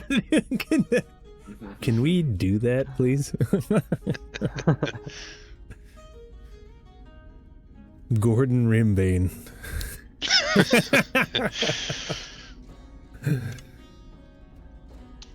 Vice is a little defeated, but Dude, that was a valiant fight, man. That was a He valiant is. fight. Very still well riding done. high. Still riding high. Yeah, as long as that pocket's fatter than it was when you got there. Came in, got a great story out of it, and there's time left. He'll walk around and talk to other fighters and just try to, I don't know, just small talk, see where they're from, that kind of stuff. Yeah, I mean, you pick up a little bit of everybody from everywhere. There's little sloops coming in with just a couple of men on board, a couple of crewmen. Obviously, all the goblins. Their conversation literally gets as far as, you know, this place, because it is their world now. The merfolk, they've pretty much told you guys what they're going to tell you. Everybody else just kind of looks like they're trying to make their way, and they got scars to prove that they've been here more than once. Or at least in the fighting pits at some place more than once. Maybe they're just nomadic gladiators. But it's a rough life. But you guys managed to turn it to your favor this time. Did good. I suppose I've met my betting limit today. The high's over now after the bubble pop. Yeah. Been put back in my place, and It's pretty good, man. I can't believe I rolled 2 natty 20s in a row. that is. Just insane. I mean, You're you kinda deserve nasty to for that, win. but it's Yeah. okay. pretty gross, yeah. Good thing we didn't have like some sort of like giant merfolk engagement or something. Yeah, I'm glad that wasn't Yeah. the final fight, you know. Yeah, It's all right. fucking- Yeah. You guys don't roll ones on travel. You guys just get where you're trying to go. You guys are making me. I'm burning through islands over here. Yeah. I like it. Much different stuff. That's Oh, did you pretty much- take the Chilren sword, Zach? I did, but short swords are martial. Oh, they Not are. only simples. God, why did I think they were not martial? There is a sword that falls into a 1d6 sword. Is it a scimitar? That falls into. I wanted it to be simple. That's why I put it short sword. So if there's another bladed weapon that falls under simple, we can change that. It'll be the same stats across the board. We can just change the type to whatever simple weapon it is. I want you guys to be able to use it. We've got clubs, dagger, hand axe, sickle, and spear.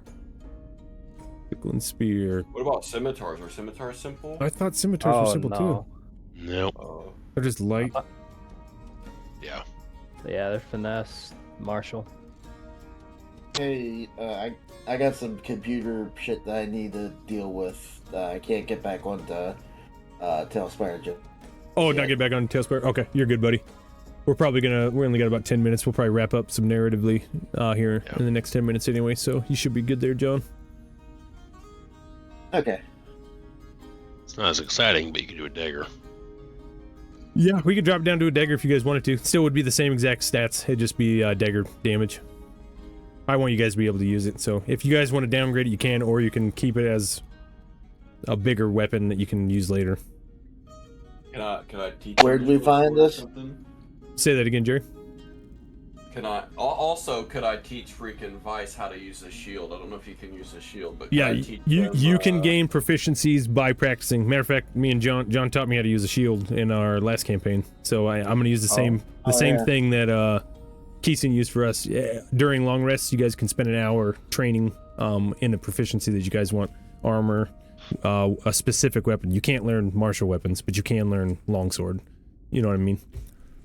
Yeah, well, I was thinking about teaching Vice how to use a shield, because... Yeah.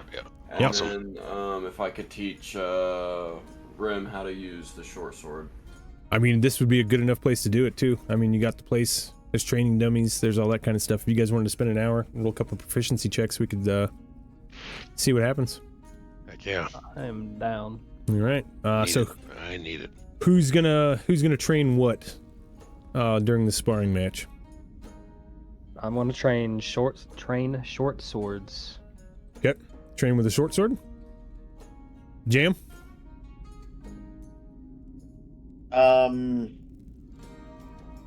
mean, I don't really know what I would train who in. Okay. I had to shut the computer off for a few seconds. Mm-hmm. I don't know what's going on at the moment. Basically the fights are still going on. You guys are winding down, taking a short rest. So if you need to use any hit die to heal, you can go ahead and do that right now. Take whatever short rest gives you back. And then Kaylin, since you want to teach Vice shields and Rimbane's trying to use swords, I'm gonna make them spar. Rimbane will be using his short sword on Vice, who will be wielding a shield. Vice, what is your armor class with a shield on? That adds a +2, I believe. So that makes it a 14. Okay, so I'm only going to give you 1 for that, so we're going to keep you at 13 while you're using this shield that you're not proficient with. And Rimbane, go ahead and make a disadvantage attack against Vice's AC 13.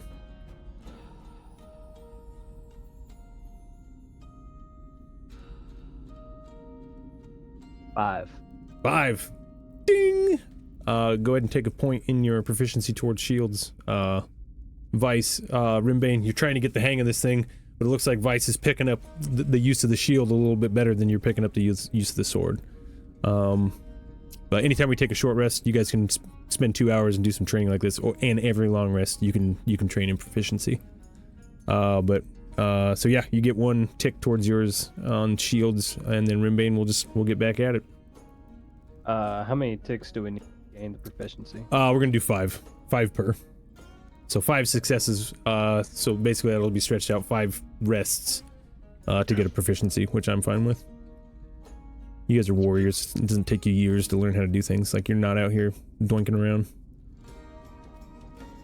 So as long as I'm not proficient, I get a 1 bonus from it.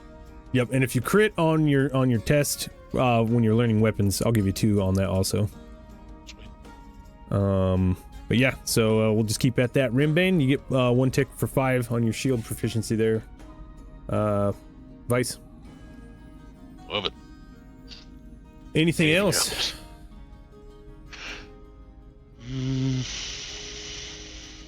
That's about it. Need a long rest sooner than later, but Okay. So you guys, with fat sacks and bruises, you guys limp your way out of Dibs. People slap you on the back. Even Dibs gives you guys a salute on your way out. You make your way out of the bunker and back out to the rowboat.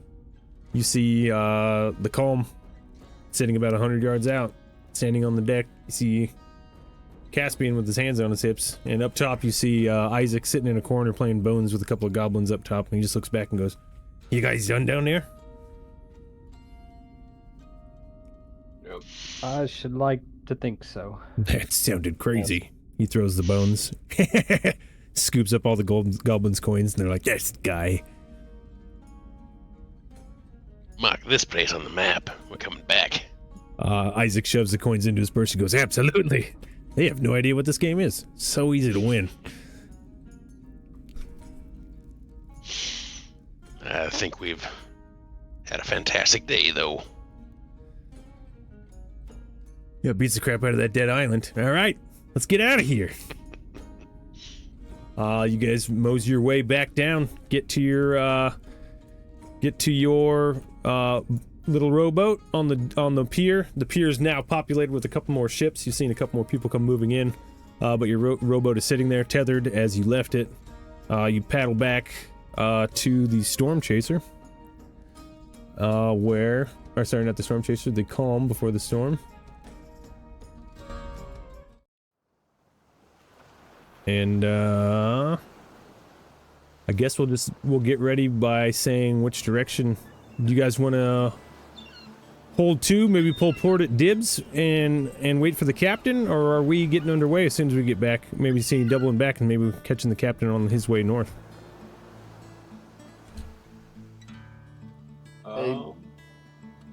I would suggest waiting a day, letting me get my spells back so I can try locate object again.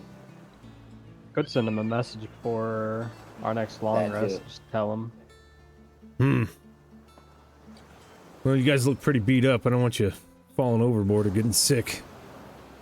This place is fine. We can take the night here, and maybe the captain will come rolling in behind us tomorrow. If not, we can start heading south and a little bit west and maybe cross his path. Rim, you said you want to send him a message? Yeah. Probably a good idea. Let him know we're staying at Dibs Bunker. Is that what you said? Yeah. Oh, condone Dibs.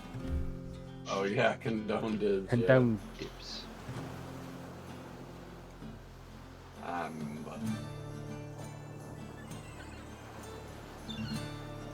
You want to write that message up now, Zach, or do you want to start off the game next week with that one? I'm cooking something up right now. Cool.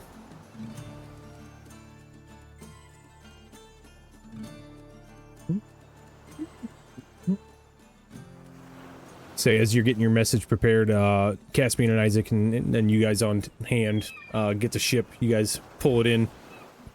You guys still stay about 25 yards off the dock. It's getting a little crowded at this point, and as night begins to fall, you even see torches being lit and people that aren't even going all the way down into the fighting pit, drinking and having a good time on top of Dibs Bunker. Looks like it's becoming a pretty hot spot in the area. Take note, Rimbane. Seems to be a hopping place. Ooh, that's cool.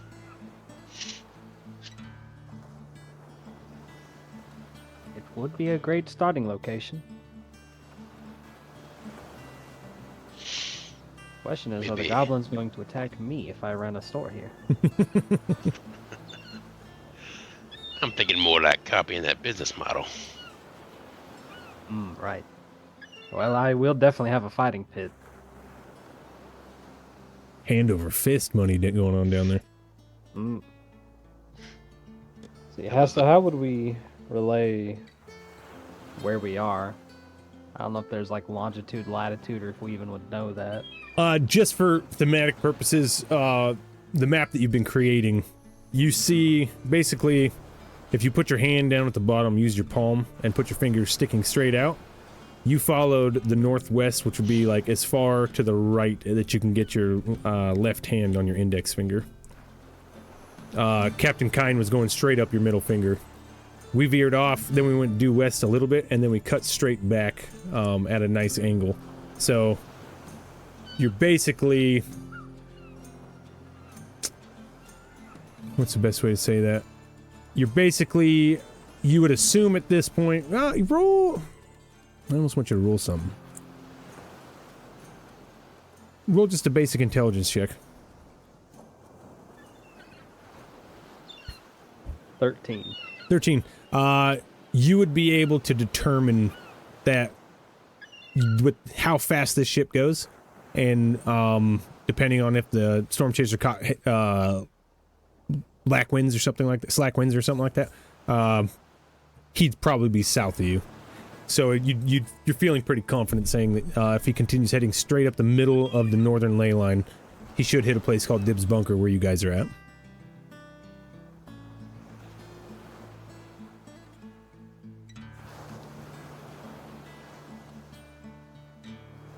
1, 2, 3, 4, 5, 6, 7, 8, 9, 10, 11, 12, 13, 14.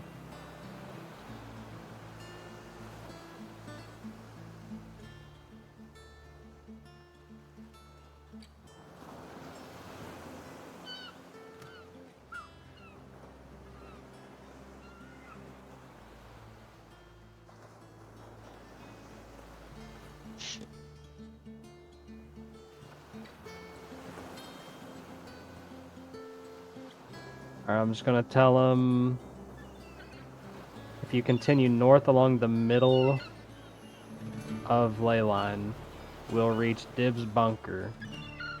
We will be resting in the area for the night. That's the message. Yep. You hear it, you feel it connect. Familiar, the familiar sensation, and Captain Kind's voice comes back in your head and says, "The lightning charge capacitors are at 0%. We got no wind right now. Can't really gauge how much farther north you guys of us, but we got an island coming in front of us. We're gonna pit stop there for the night also. Doesn't look like anything called Dib's bunker. See you soon."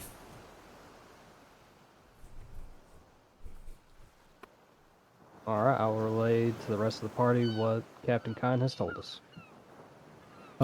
You relay that to the party, and everybody gets their word, and everybody takes up their bunk on the ship for the night. A calm settles over everybody. Everybody likes sleeping on the water. You guys have been sailing. It's very peaceful. The noise dies down on top of Dibs at about 1, 2 in the morning. People stumbling back to their ships, a couple people falling in, a couple of fights break out on top. Nothing to bother you guys through the night. We will come back. You guys will be all long rested. Jam, about 4 hours into your rest, right at the completion. When you come back to, your sensors come online.